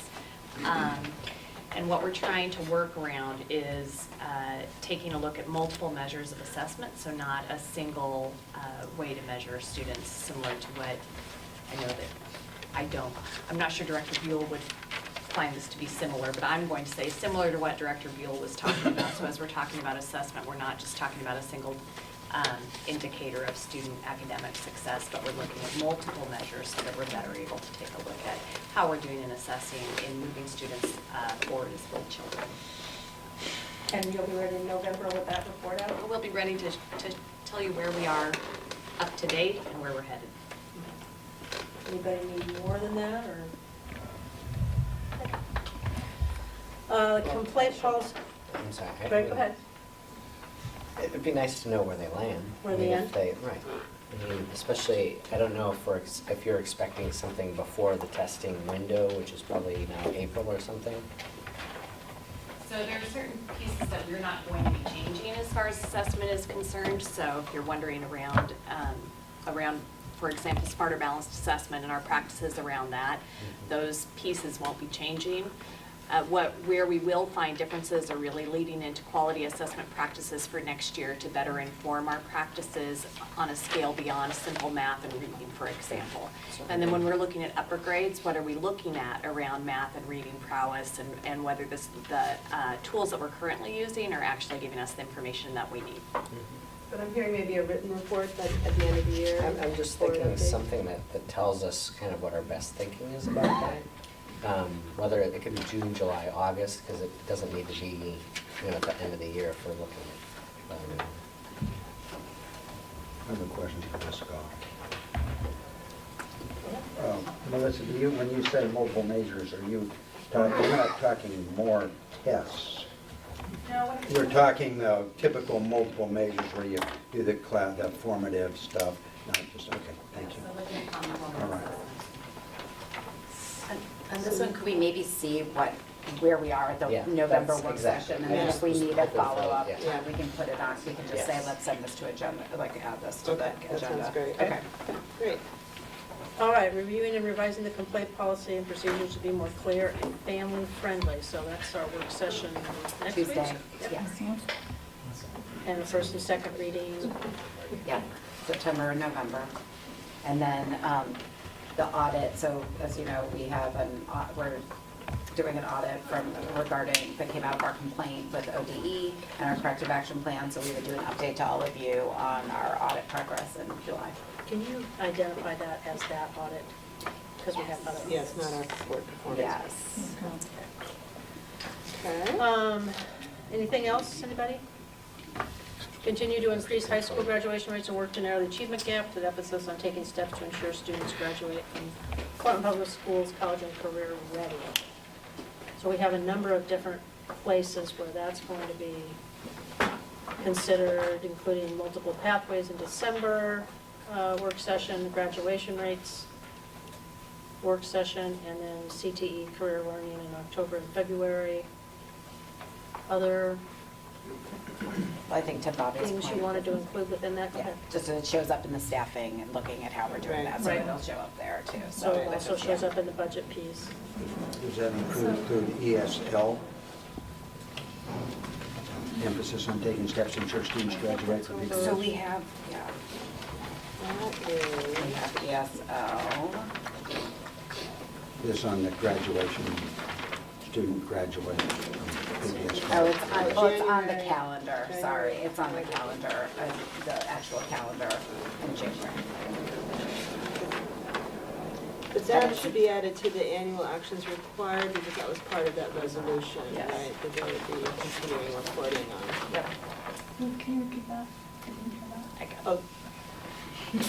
Annual actions required because it was a resolution required that, prior resolution. So, On on this this on January. whole area, there's a couple things I'd like us to be following up on. And one is the PPS graduation audit that was done a while back, and just seeing where we're at on that. For example, there were best practices identified and that the high school task force really took on, and so I'm wanting to know kind of what's happening there.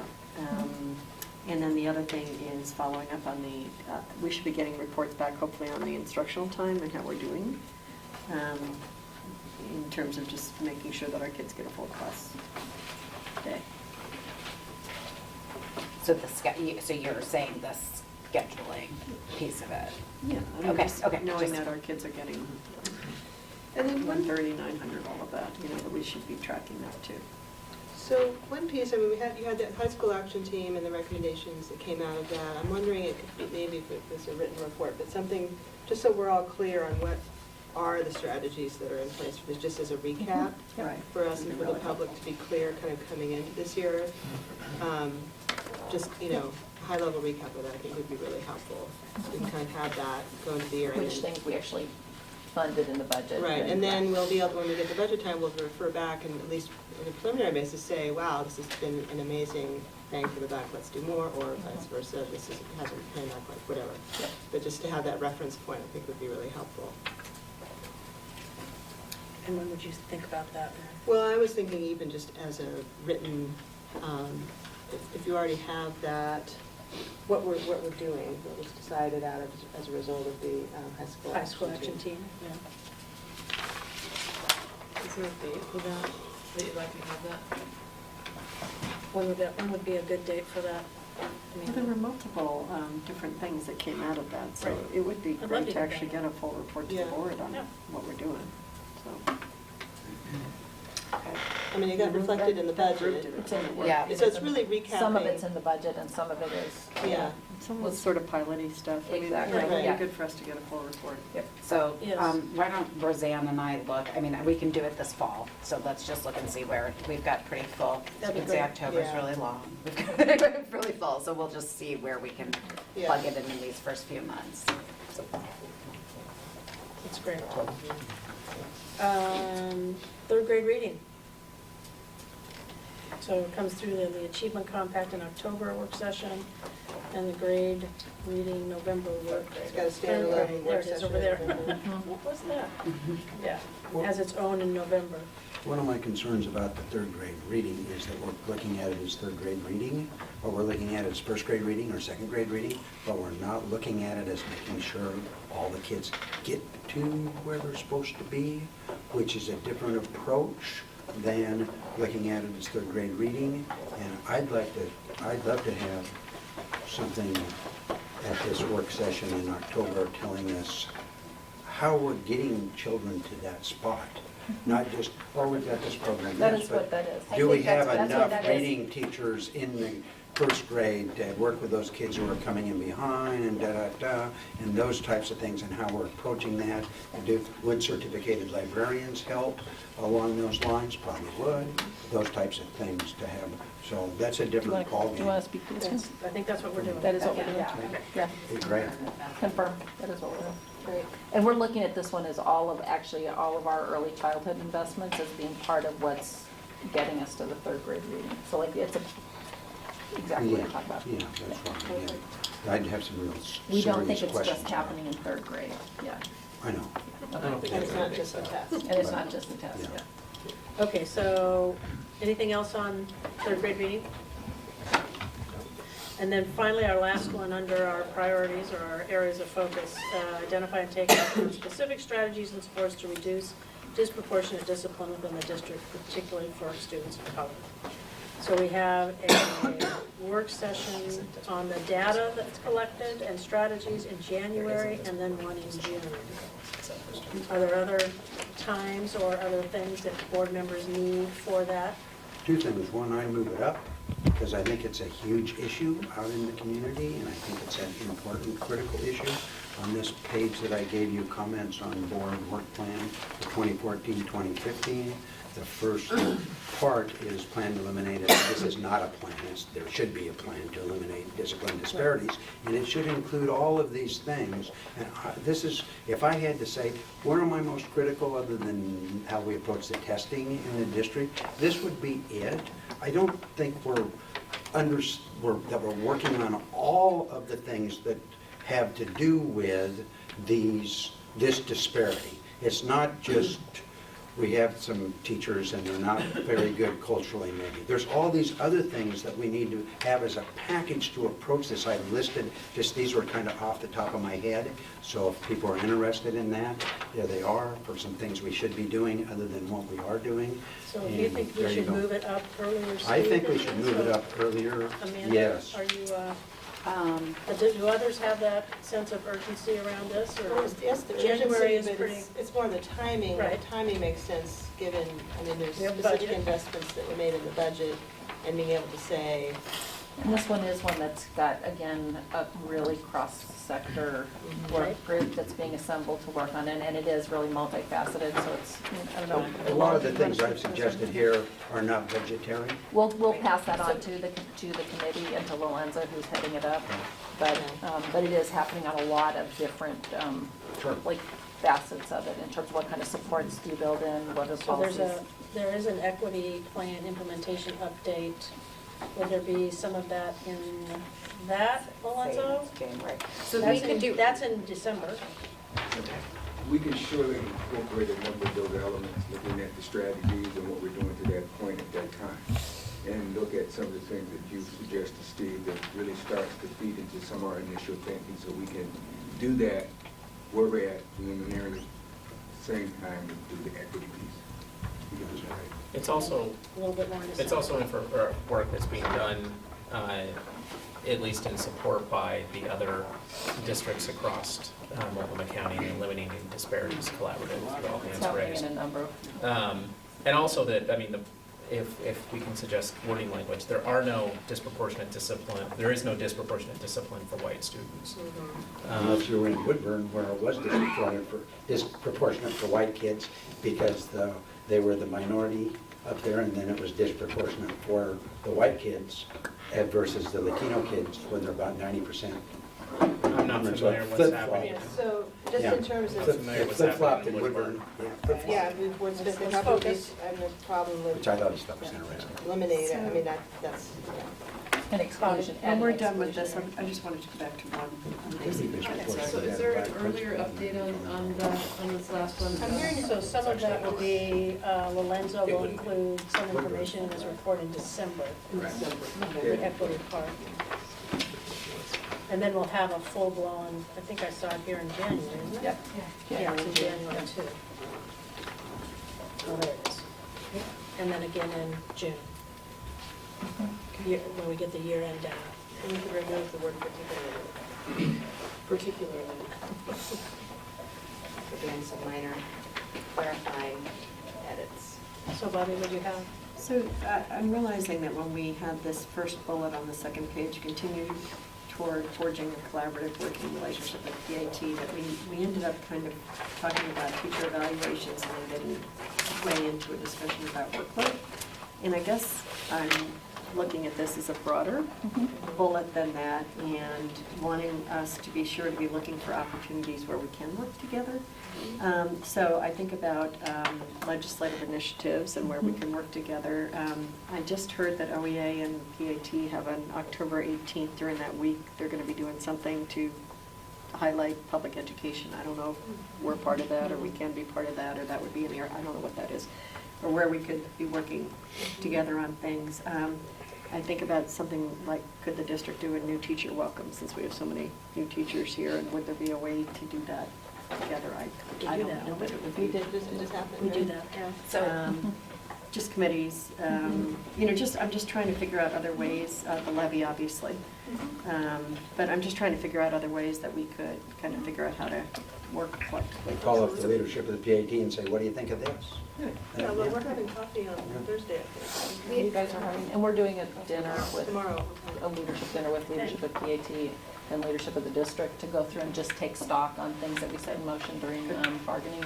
Okay, I just wanted to make sure it wasn't just narrative. Well, yeah, so It's what I was not. gonna say is there's a whole bunch of other work that's going, I mean, that goes on here. It's just, this is what, like, comes in. What I was trying to say is these are the reports that are coming forward to the board. So like that would be a report out on some of that work. And actually, if you, the work plan, that was the one that came to the previous retreat, had a whole page that was, here are the things that are in, work in motion, that's collaborative work, and who owns it, so. Right. While we're back on that, it jogged my memory about, we were gonna transition to looking for interest-based bargaining. And I'd be curious how that transition, that kind of update, and I mean, We can do a real quick work for But you right now. 'Cause we're just about getting some kind of update on how we're moving, because we can't wait Sorry, 3 I years. know. And the second piece is we were going to co-train buildings, and I'm curious, and We those can are give kind you of. updates on both. Okay, so 1 minute on each one, Sean, because we're out of time. All right. So the interest-based bargaining process, we're still committed to looking at a group to facilitate. I had conversations with PAT, and there's two options in terms of looking at different groups. One is to find a training that the facilitation group is doing, and a group of us go and visit that training. The second option is to have them come here, which is somewhat expensive, and train a larger group, including board members if you're interested as well. So we're looking into that right now. Yeah, it's 1 minute, you got another one, go ahead. And so what was the other issue? Joint training. Okay, so the co-training, joint training. We actually have 3 training sessions that are set up. One as early as September 25th, I think, where we'll be doing joint training on discipline, the contract, evaluations, and also the hiring and transfer process. So throughout the months, we actually have dates assigned that we will be doing joint trainings with PAT. And the earliest starting September 25th. So those kinds of updates, I mean, Great. again, it could just be that quick. You can cross that off the list for next time. Great. Thank you, Sean. Cross it off the list. Okay, did We should everybody, add it to the list. Talked about it in September, check. so looking down, just briefly at the green and the blue, I mean, we've kind of been referencing back and forth, trying to make sure that we have everything that everyone wants to talk about, so that we make sure that everybody's covered and see where that would fit within our areas of focus. Is there anything that jumped out at anybody that is missing? We talked about Travel. adding, oh, I'm sorry, go ahead. I have a whole list of things. That's when I made this list, this comments, it's what I went through and thought it was a missing list. We should Will you have. take that up, and Steve, and today or tomorrow or the next couple days? I did See that. where you think they might fit within here. Oh, where they Okay. might fit? Yeah. Okay, some of them were, That'd be most really of them helpful for don't, us. most of them don't fit. That was why I put them on there, but I'll do that. But I've done that, but most of them don't fit. A couple. I have a list. So wait, so I'm sorry, Steve, are you referencing the comments on the board work plan? That one right there. Those were basically a list of things that I thought we needed to look at that one that didn't show up. So I guess, I just want to make sure I understand, because I feel like what we're looking at here is sort of the topic and the focus, not so much a specific. Well, I did the specifics on the one because I wanted to get it in there, but the others are I'm feeling like topics. we've talked about, in your bold headlines, plan to eliminate disability disparities, testing and curriculum, principal-teacher relations, ELL, and Common Core, and well, that's really what the testing. But I feel like we have a time mapped out that we're going to be talking about all this. They're all in there, but from my perspective, they're at a different level in here than I would like to see us. In other words, the ESL programs, I've got, we should be talking about whether they're effective. What we're doing. I don't see that in here where we're going to really go into whether or not the ESL programs are effective and what changes need to be made to make them effective. So More remember effective. at the very beginning of this, I said, one of the things we're asking staff to do is make sure that they come to us and let us know what particular programs are in each school and give us an update on whether they're effective or not, so that when we get to the time that we're doing the budget, we can say, is this program effective here? If yes, let's replicate it. If no, let's look at something else. So do we have an overall That's ESL on all of effectiveness? these, yes. I'm going to get a report that tells me how effective the ESL programs are and how they need to be improved or not, or I'm going to get a big report all written out about the ESL program. You know, you can inform what you want to see in that ESL update. So part of what we'll go back and use is the audit that we did, that's what we're reporting back on. But if you've got specific things that you'd like us to address, then be specific about what you'd like us to address when we get it. Who would I talk to? This one, talk to Roseanne and Although, Amanda, and I just guess say this is specific. My request, though, as a board member, would be that it reflect, first and foremost, the audit and Was then the the board audit. resolution that followed up on Yeah, that, that had specific. Which was what I was suggesting we were missing. That's why I was suggesting this stuff I was talking about in ESL. We are missing in what we're doing, the principal-teacher relations. I was guessing we were missing it. It sounds like maybe we're not, but we'll see if we are. The testing and curriculum, we're missing huge portions of this, particularly the foundational aspect of understanding what it is we want to do. And then the Common Core and SBAC and other mandates, we're still pushing ahead on those. I don't think we're looking carefully at the opportunity costs that we're doing.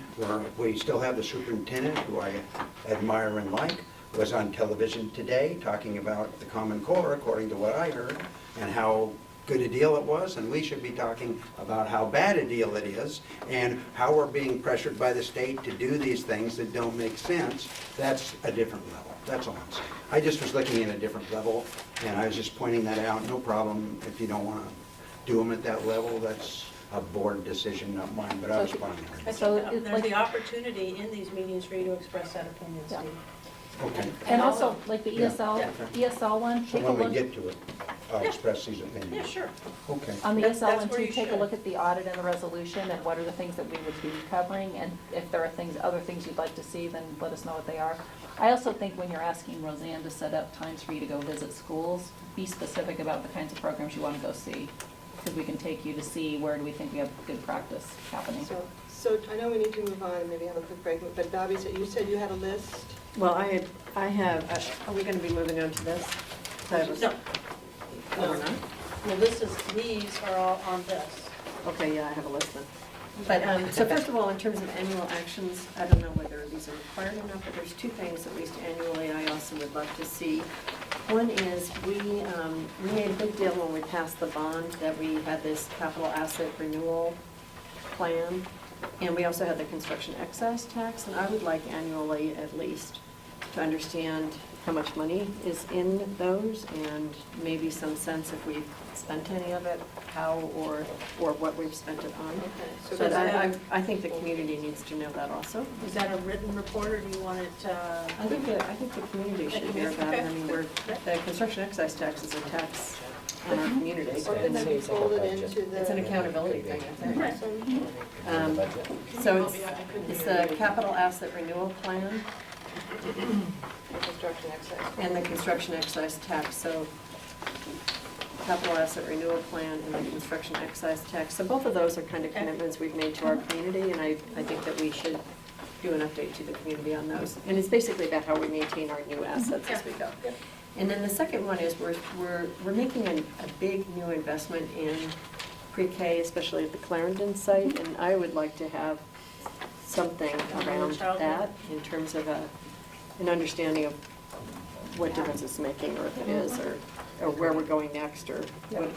And then Clarendon? Clarendon, it's sort of a pre-K. Just an early childhood. Early childhood. Would that be part of the third grade reading piece?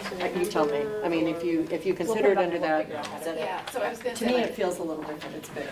a great part of having the executive leads here is really hearing from you, the types of things you're interested in, then we can use that to figure into how we develop the And I think reports. the openings, Where we're gonna put the it. opening celebrations are mid-October, so that could also be a superintendent's report. Good, thank you. I was also gonna say it's something that would be great if all of us went to it, so you And can I feel it. already know that Yeah, I I have would love to see conflicts, that. so I. Yeah, if you could I make sure. think What's the date? There's a couple different, we'll get it Yeah. out, because I wasn't able to do it, Change so. the slides, but I think it's actually 11/17, so it's the one for the superintendent. It's good, Yeah, the dates I think move it's a couple actually times. Roseanne will get that to us. Yeah. We don't need to talk about it now. We're gonna get it out. I'll look it up in my email right now to find it.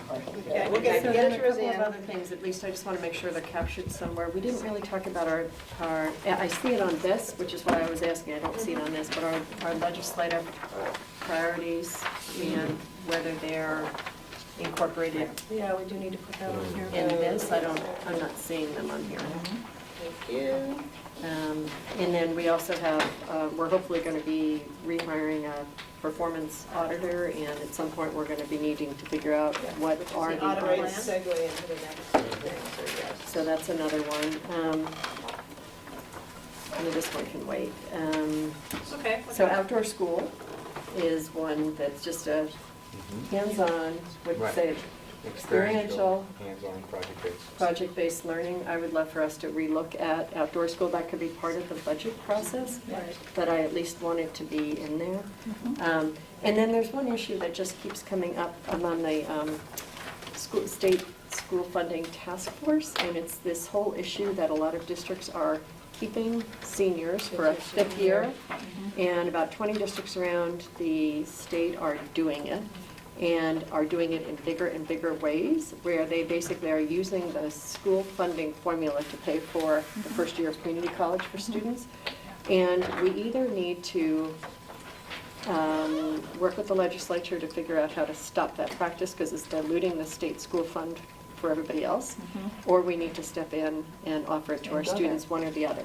And it's an issue that I think we need to blow wide open, somehow, some way. And it's a wonderful idea for our kids to be able to, if it's If you funded. could fund it. But if it's not, we shouldn't have some districts taking advantage of some. So it would be an example perhaps of a work session where we could educate the community on what's happening around the state and whether we want to step in or whether we want to, whatever it would be. But in my opinion, it's a really big issue. It could be a legislative priority too. It could be part of our legislative priorities. We just need to, Discuss here. if we're going to step in, we should step in big. Do they actually send them more money? Yes, they get double counted. So they get the community college funding and they get the K-12 funding, and their kids are doing absolutely gloriously, beautifully well. And it's all coming out of the K-12 And you're state school paying fund. for it. We're paying Part of the funding They're is coming out a of that. student in K-12 still, so they get the additional funding for coming. Yeah, in. and So it's wonderful for those students, and Guys, we gotta move on. we got to just So anything, either step in anything or. else that we want to conclude? Tom, did you have any more? Anything you think we missed? Okay, Matt, Greg? I just had a question about charter school renewals being in March. I thought I remembered it a fall process, but. That's folks- applications, so we have Okay. no applications this year, so we're only looking at renewals. And after our break, we'll come back and talk about the workgroups and committees. So you have That's a why. 3.5 minute break now. 3 minutes. Because you used up all your time. Okay, I'm sorry. Thank you, thanks for putting them up. Okay, you're on, Ruth. Okay, so, thank you, everybody. So now we're on item 5 on the agenda, which is committees and work sessions. So I'm referring to, it's a little small print, but this matrix here. And this, again, has been a work in progress. And what you see on here are the district working groups that boards, we have board representation on. And then below that is board committees. And what we have in the second column over is what Pam and I would just propose, and that's what we're here tonight to very quickly land on, hopefully, is who would be the representatives on those external working groups, and who would be the chair and members of the board committees. And knowing that we haven't had a chance, we didn't have a chance to get to Mina, and we got some input from Matt. So anyway, this is a work in progress again. But I don't know if you want to just take a minute and look at the board members 14-15 column and see what pops up. And I guess one thing that we added from our previous discussion is it sounds like there's going to be a new climate committee, whatever it's going to be called, under the district working group. So that will be another one where we'll need board representation. And just one more word organizationally. So the board representatives, if there's multiples, the thinking is that they would, talk amongst themselves and figure out who covers the meetings. The intent of this is to have one or more folks who have a deeper understanding of the work they're doing. We would ask that there be, not required, but just ask if you can report back at work sessions so the rest of us can hear what's happening. And in many cases, some of these external working groups, or excuse me, district working groups, the staff are taking notes and whatnot, so you can also, as part of that dashboard, just click through to that page for that group and if you want to have more information. The board committees themselves, we're going to have just a brief kind of charge written up and just make sure that it's formalized, what the charge of the committee is, who's on it, and so forth. And that, of course, will be on the website. All those will be public meetings. But with that, I'll just let you kind of take a look, and then we can open it up for adjustments, confirmations, comments. I think, just to add to what Lee said, I think you can see on the long-range facilities plan, Matt, we got you with a question mark there. Not sure that did not come through on your list of ones that you, so I think that one's probably open now. Okay. And then on the Bond Accountability Committee, we put 3 people on there, but I think Bobby's maybe been to a couple, Greg's been to a couple, right. But again, that's a committee that they actually do the minutes. And of course, Kevin comes and speaks to us quarterly, so I don't think it really requires 3 people, so if any of you want to put your focus someplace else. Okay. I'm happy to go on it. Other folks don't. We don't need that many people to do it. It'd be helpful to know which of these are like really big working committees, like SBAC is a pretty huge number of meetings, and which ones aren't. So SACIT is district-wide boundary review, I imagine is going to be, is that right? Although it's not technically a standing committee as much as it's going to launch into a process at some point, so it's more like A you would work be. group, right. Yeah. It's gonna be pretty big though, right? And then career technical education, I'm imagining that will be a significant So having another work person group. on that would be That would good. probably be good if somebody's interested in that. Long-range facilities plan, we weren't really sure if that, Yeah, I'm not really sure exactly. is that what going to is. continue, is there going to be work on that committee? This year? It was largely updating that group. They're not like a Right. real working committee at this point. It was just keeping that group of people up to date on what's progressing. And actually, we both went to that one last time. So is that like 1 meeting a year, 2 meetings a year? It's not like a It's not real deep working dive group. stuff. It's one where, we could invite a couple people to come, to be part of it when we do a touch and base. It's more keeping them up. Eliminate that one altogether? So that's not. Which one, bond accountability? No, long-range facilities. Yes, we will do another thing, touch base with them, and we could just invite board members. Yeah, that would be great, or they could come and talk to us. So, and then keeping in mind that we've added, it sounds like there's going to be this new climate survey, volunteers for that to be a representative on that. Matt? Okay. The climate survey, I'd be interested in that one. Okay. Climate committee. I have a suggestion, but Go ahead, Steve. I would think on the audit committee, instead of me being the chair, it should be Bobby, because she has the institutional memory on these audits, and I am not. So I just think she'd be better as the chairperson, and then I'd be more than happy to serve on it. But she's a lot better. Well, we're also, Institutional memory. thanks. I mean, I think we're also just trying to spread around. Yeah, I know, but I'm just saying it's Yeah. fine to me. I realize what you're trying to do, but I think Bobby would be a better chairperson on it than me. Well, Bobby, what do you think about I could potentially. We were trying to I'm definitely save very you. interested in this. Yeah, given that's what I'm saying. And we know that you have a lot of work got on the local option level, levies, but- so we were trying to not burden you too much. So we just move Bobby to chair of the audit committee? Is that what we did? Yep. But you're Unless still there's on it, somebody who right, feels Steve? really Yes. passionate about it, and then I can. Yeah, no, I'm say interested what. in stuff, but she's got that institutional memory. I mean, I can go on, what audits have we done? She's going, oh, we've done this.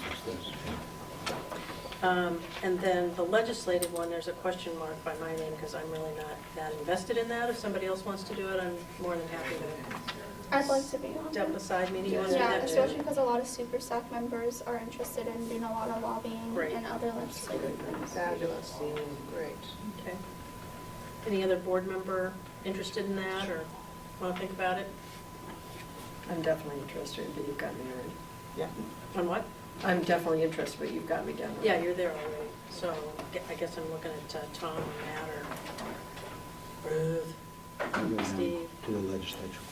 You're there quite a bit already, yeah. So not hearing, it's looking basically, okay, we'll Did you say hopefully we CTE for captured. you? Yeah, so I'm definitely interested in, are you looking for us to say if we're Speak up. interested? in Yep. something? Speak up now, or? So I'm definitely interested in the Career Technical Education Committee. Okay, and Bobby, okay. Any other? You can put me down for legislative. Okay. Great. Well, that's great.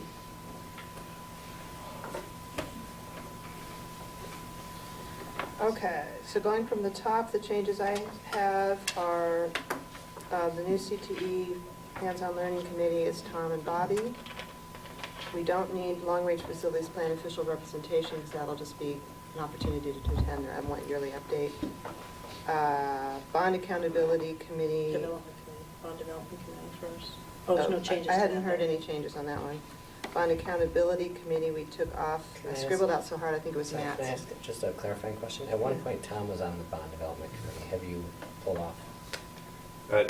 I don't see my name I here. know, Yeah, I but think that got I don't know if left that was out. intentional or not. No, it wasn't, but I'm fine. I'm fine with the assignments that are on this page. Okay. Yeah. Grant DAG is to be determined, I guess. Climate, the new climate survey committee would be Matt and Steve. Okay, not Tom. I thought that was one of your key. On interests. what? Climate survey? Right, I know, but there's a workload issue, the workload committee of myself and my wife and my family. So, I mean, I'm feeling okay. Matt also feels passionate about it, so I'll Okay. still follow it. Okay, Yeah. okay, so then on the board. Or is that, you said committee on the climate When do we committee? get Is a that a report from committee? them? Or is What that I- just what I people heard- work later, 2 layers on? What I heard Jeff saying is there's going to be a district working group on the climate, the new Okay, climate and survey. then they let you know when you got the meetings. So Matt, yeah, this is what Okay. we're representing from there. That Yeah. works. So we're done with the pink section, okay? And then on the green section, our committees. Legislative, we have Greg chairing that, and then Bobby, Mina, and Matt are the members.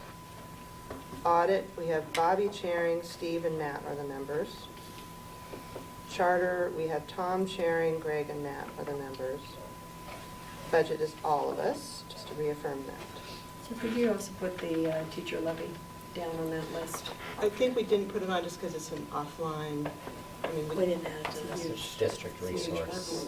that's why we weren't putting you as chair, we were trying to, because we knew that you were doing that, but it's something that we have to do as board members separately from the district's work. Okay. So yes, we're very aware and grateful that you are leading that effort on our That's going to be behalf. all hands in. So you can add me to the career technical education group too. So, and Pam, okay. Okay, great. And then what we'll work with Roseanne pretty quickly, I think. And if we have the draft, so much paper tonight, the descriptions. Thank you. Welcome. We have a very draft, and I think based on the 2014-15 board committee descriptions, I think we'll need to, particularly the audit one refers to the performance auditor. We need to update this. So we'll just follow up after this tonight to do some suggested edits, just to clarify what is the charge and scope of the committee, and then we'll add to that who's on it. And then this can be for our reference, and then of course something in the public as well. But the audit committee mainly, what I was thinking, I'd love to hear feedback, was that this group would work with staff and make recommendations to the full board about what should we hire an auditor, should we partner with others? It's not an issue of whether we should hire. We are legally obligated to, per our levy and bond. It is in there. But how do we do it? But how do we, Right. I mean, we what's the work on it. mechanism for Right. doing it, Right. right? See, she would And do that. report I back didn't to the full board. And then I think we should build in timelines. That needs to happen It's in pretty the quickly. I know, I'm And- just saying she thinks that's what she should do. And then the next charge of the committee, as I was thinking of it, would be, okay, then what are the topics for this year? Again, discuss amongst yourselves, report back to the full board by X date in order to have at least one audit done by the end of this year. So we'll work up some wording on that, run it by you all. And then, of course, if there's any changes as well to the, I guess I just say, if you can take a look at this in addition to what I just sort of sketched out for the audit committee, if there's anything on here that needs to be updated or changed, let us know. We just want to have it clear. It felt last year a little vague who was doing what and what are these committees' charges. We just want to make sure that's clear. And then, of course, you all will have to be working out with your staff when you meet and all that. But, okay. Any questions, guys? Oh, and it's 8 o'clock on the dot. Very good. Thank you. Woo-hoo. Thank you, guys.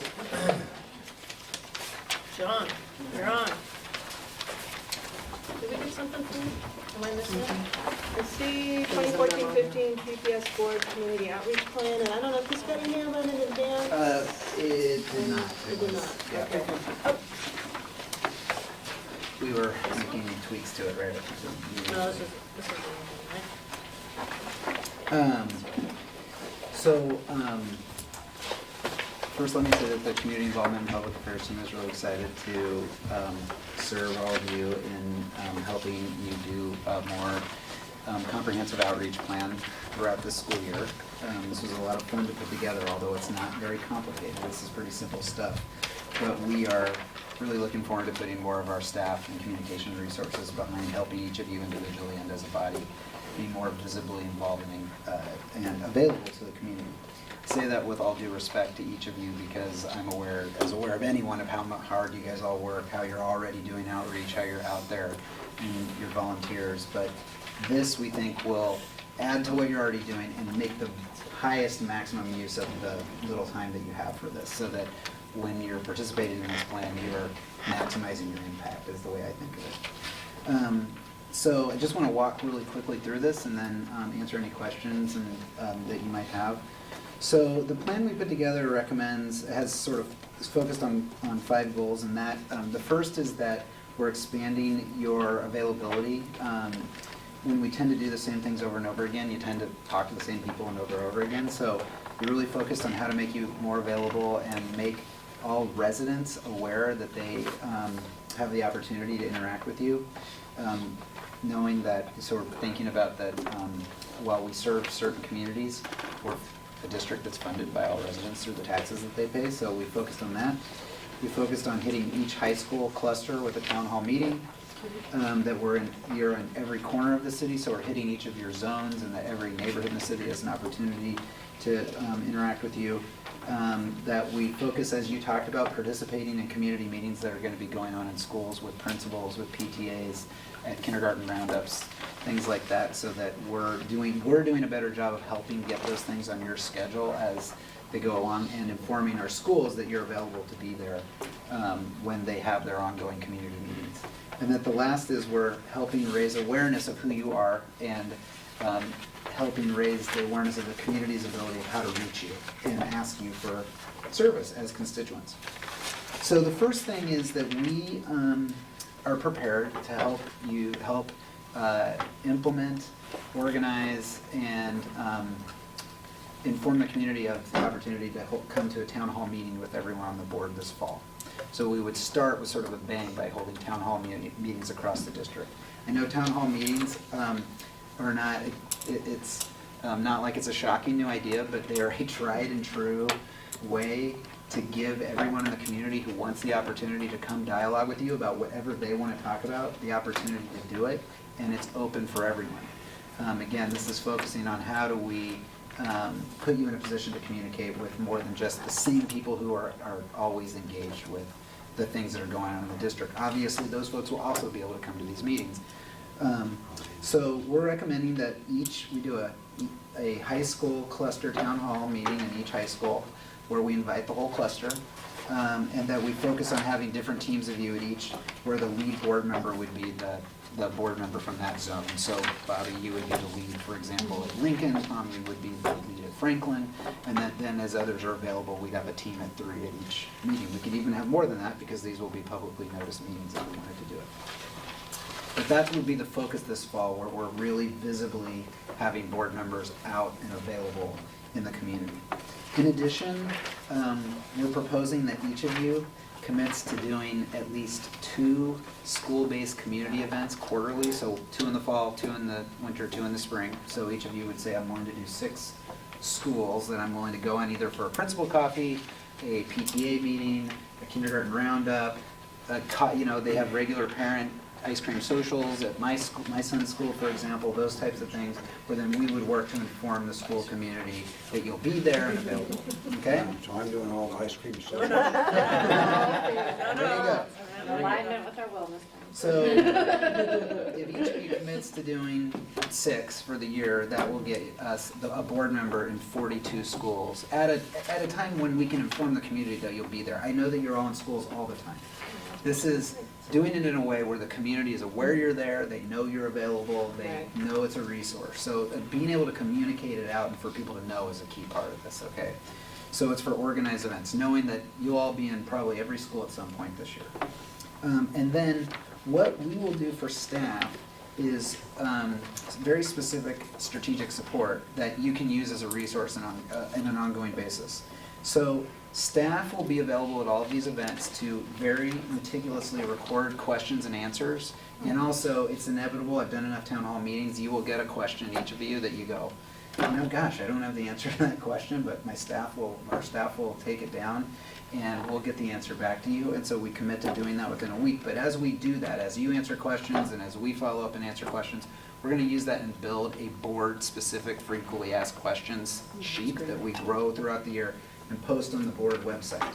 Okay, so, because what will happen with this many community meetings is patterns. You start to hear questions that it's natural. Various parents have, you hear it over and over. So this way we have that document that you can use as a reference. So when you're out doing different meetings, you can look at it and just refresh your memory on what the answer is. But then you can use it in your constituent service. You can get it off the board website, send it out as you get questions that you guys all do on a regular basis. And that we'll constantly keep up to date. Okay, so Roseanne and I will work to keep that up to date, formatted nicely and available for you, and let you know every time we update it. We'll also provide video support for each of the town halls so that we can record them, post them online, available on the board website, available on our YouTube page, and that we'll and run them on Channel 28. So that people who don't have the time to go to a town hall meeting could watch a town hall meeting on TV if they wanted to, or on YouTube, or just look for an answer. And if sometime one of you gives a really good answer to a question, you can take that and send them the video answer and along with the written answer. So if you do that kind of thing, John, I think that the problem with it is that people don't know they can get that. Mm-hmm. So are we putting it up on the homepage, that town hall meeting clips, or town hall meeting frequently asked questions, or something like that, so when someone gets on our website, they can immediately go to that? Yeah, They're looking for just information about stuff. So we'll add a banner on the front page, Right. since this is going to be a feature of what we're doing with community outreach this year. That is, those banners signify Right. what are the things that we know there's High high levels priorities. of community Right. interest, right? So we'll add that. We're also going to do, so when we get all the town hall meetings scheduled, we're gonna send that out to our entire all PPS list. And so there's a whole sort of community-wide awareness raising of your availability that goes along with this that I didn't put in here. So an invitation will go out to the whole community with the whole schedule. We're also gonna mail little postcards within each cluster that says, hey, you can come to a town hall meeting with board members at this place. So there will be broader communication that lets people know, because we want to build good attendance at these if we can.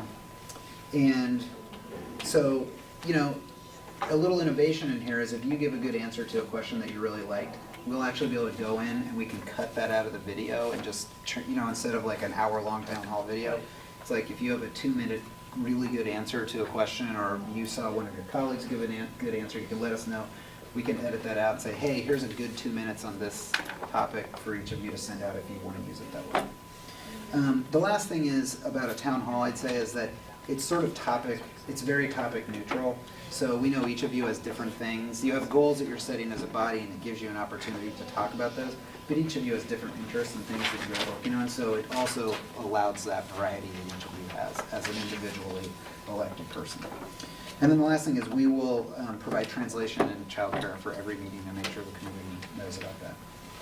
So John, I was yes. to suggest in terms of the town halls, that it Yeah. might be fun for us as the legislature's coming back into session, for us to do joint town halls with some board members and some legislators, That's so a we really can good kind of idea. talk through our legislative agenda, have them hear it, and then people can dialogue back and forth with them too, maybe.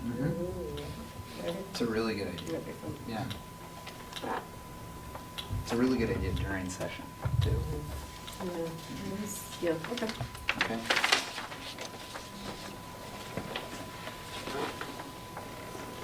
So what you would have is, you know, really focused on town halls in the fall here coming up, so September, you know, October, November. Think between the end of this month and Thanksgiving. Where we'll also start doing principal coffees, we'll let principals know that you're available. Can you explain what those are? Principal coffees, so most of our principals, and those that don't, we encourage them to have a regular opportunity, their own little town hall, basically, where principals make themselves available for their community to come in and meet with them and talk about whatever they want to talk to the principal about. So my favorite example is Joe Galati at Llewellyn. He does Cup of Joe. He even gives you a t-shirt with a tie on it that has his face. And it's really well attended. I mean, he gets 40, 50 parents every single week. He's committed to it. He does it. And it's a really good It's a use nice of a opportunity for principal's time. parents just to get together Yeah. informally with the principal, and then when the school Exactly. board member comes in, they give you 10 minutes to just say whatever you want to say and Answer take some questions. questions. And Right. I'm actually doing one on Friday. Cup of tea with Yeah, so there you go. Yeah, I'm Yeah. doing one on Friday. I just happened to run into a principal. She and does asked them me all if the I time. do it, so. So I can tell you the principals who do them on a regular basis, like anyone, are always looking for something to add Yeah. and draw people. So if we say to them, It's hey, really nice 'cause it's you so can invite a informal. board member, we'll work with you on publicizing it, they will be really excited to have that opportunity and to give that opportunity to their community to dialogue with board members. That'd be great. So that's what we're talking about. And then like, again, my son goes to Atkinson. Atkinson has a regular weekly, it's a little different, it's like a parent just meet and greet, where parents just get together, have coffee and hang out, and it's kind of a fun social thing. Those are also things we could look at, where it wouldn't be like you're gonna be up answering questions, but you'll be available and there, and we can Hanging out. get it out on the email list, right?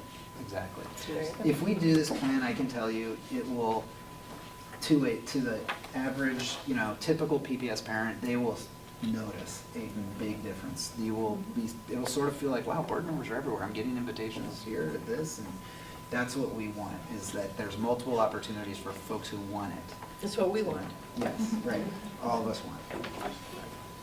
That's Okay. great. Other questions, you guys? Yeah, I think maybe we should do more interacting with like students, because we're talking a lot to their parents, but like we should go to things with students, like assemblies Yes. or like welcome back assemblies, like at our graduations, like board members come to speak, but we should have somebody come like in front of the whole school and just like give a welcome and talk about, because we're available for students too, not just their families. Yep.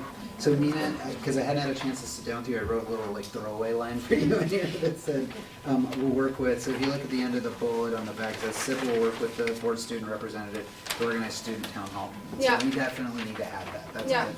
fit right on. That'd be great. And we need to figure out what you and the rest of super staff think is the best. But even like these town hall meetings, like we should advertise them for students and parents, like not just for Okay, got it, parents. yep, Like, yep, okay. Absolutely, good. Yep.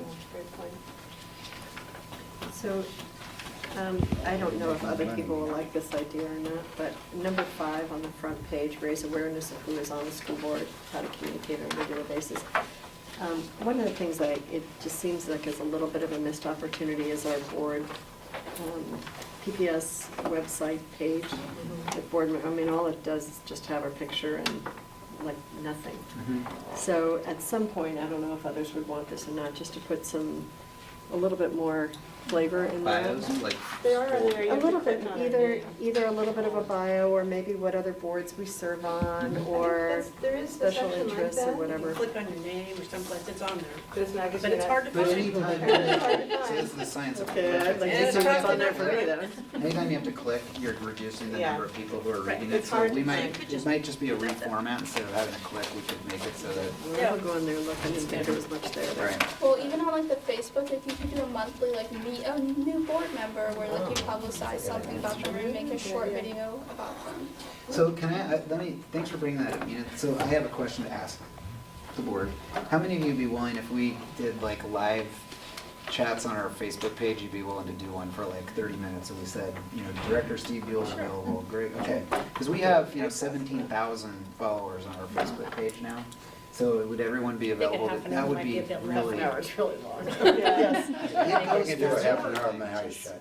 Yeah. Okay, all right, so. Not too long to cast, Generally- too long to be audience. Yeah, I mean, it's Facebook, well, never mind. Any social media, I guess, is. It's our best. Yeah. For our main target audience, which is students and parents, Facebook is our Yeah. best place. We have a growing Twitter account, but it's far below what Facebook is, so. And if we do radio interviews and stuff, are you tossing those up on Facebook? or Yes. no? Okay. So we're. So I just did that one, and I get you did one. Yeah, we've been doing that, so the links you just signed are gonna be up on Facebook. This is really fun. This is awesome. Simple but effective. This is, I think for a long time, we've tried to figure out how do we get out into our community and make it known, because we are out there frequently. So I love this idea about making it visible, making it available, making sure we're reaching folks that aren't normally using our regular channels to contact us. I've had folks who I feel like should know how to contact me are like, well, how do I reach you?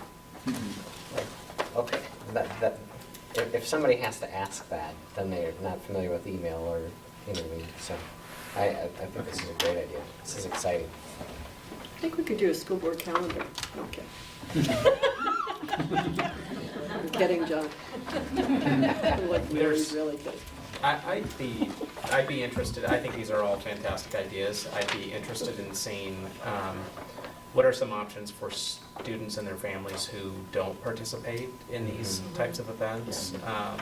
And there's a lot of them. So that might take some brainstorming or perhaps some partnership or whatever it might be, but it'd be worth looking into. If you're looking for different voices. And that would also be like us proactively going out to meet with Yeah. associations, department groups. Or, Yeah. community-based organizations, SAC, they hosted one. Yeah, SAC did Yeah. I think, a very good job connecting with organizations to have community meetings. Yeah. I think that worked really Or well. just listening sessions like we used to do. I love those. Right. Right. Okay, we can develop and add that piece. We should develop and add that piece to this. And it's not to go off on a tangent, but just, we also thinking about the budgeting, continually wanting to have a more effective budgeting process. You remember we talked about how can we have it be our budget, so it's not just this thing of you come and then we do it. But when you do your listening sessions, have them become our listening sessions. And work, around budget earlier on, before it's just the formal board hearing where we're on the table, and there's that whole, but to have that earlier, more informal dialogue piece, this seems like part of that same thing. I thought it was helpful when I used to go there. We can think about how we do some early, whether maybe it's a fill out the form and turn it in thing at these town halls in the fall that's already getting people thinking about the budget. We can, that's something we can do. I love town hall meetings because you can add those sort of like flexibility. You can have something you ask people to fill out and turn in, or you can say, you know, I do have one thing I want to ask everybody here to discuss and for those to answer if you want to. I mean, there's things that we can work into, so that's something we can think about doing as well. Great. I think another time when you're gonna get a lot of communities like back to school nights, which are coming up, and like you can definitely advertise like town hall meetings there because a lot of parents go to back to school night because it's for the, like directly for their child, something they do. That's good. Okay. Awesome. Thanks. All right. Good. Thank you, Thank you, everyone. John. Nice. John, so John, exciting. one other thing is just to get us out to PTA meetings as much as possible. I don't know if that's sort of incorporated or assumed in here, but we should, you know, to the extent it's possible. So we should have, I can tell you, so in the two, so I'm asked for 2 per quarter, which is a minimum, and I'm assuming some of you will be willing to do more. That includes sort of, Okay. it's a broad thing. We have like some 5 or 6 PTA requests sort of sitting and waiting Okay, already good. for a response, so, okay. I noticed, I know Benson isn't a cluster school, but it's not on that list, so, and it is in my zone, so I would be very willing to at least be the person. Good point, Matt.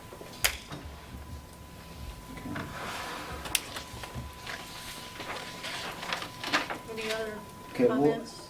we'll add a special thing for Benson. I have some ideas on the best way. They do some of their own self-organized where they get the whole community together like we do, and where there's gonna be 2 or 3 board members and they really. Rather than asking for another evening of people's time. Right, exactly. Yeah. But they get pretty good attendance at that. We went there and talked about athletics last year. Yeah, right. Tripping into. Okay. Other comments? Anything else for the good of the order? Good. No? Welcome back. Okay, welcome back. Thank you, guys. Thank you. Very helpful. Thank you, staff, for all your hard work. It's gonna be a great year.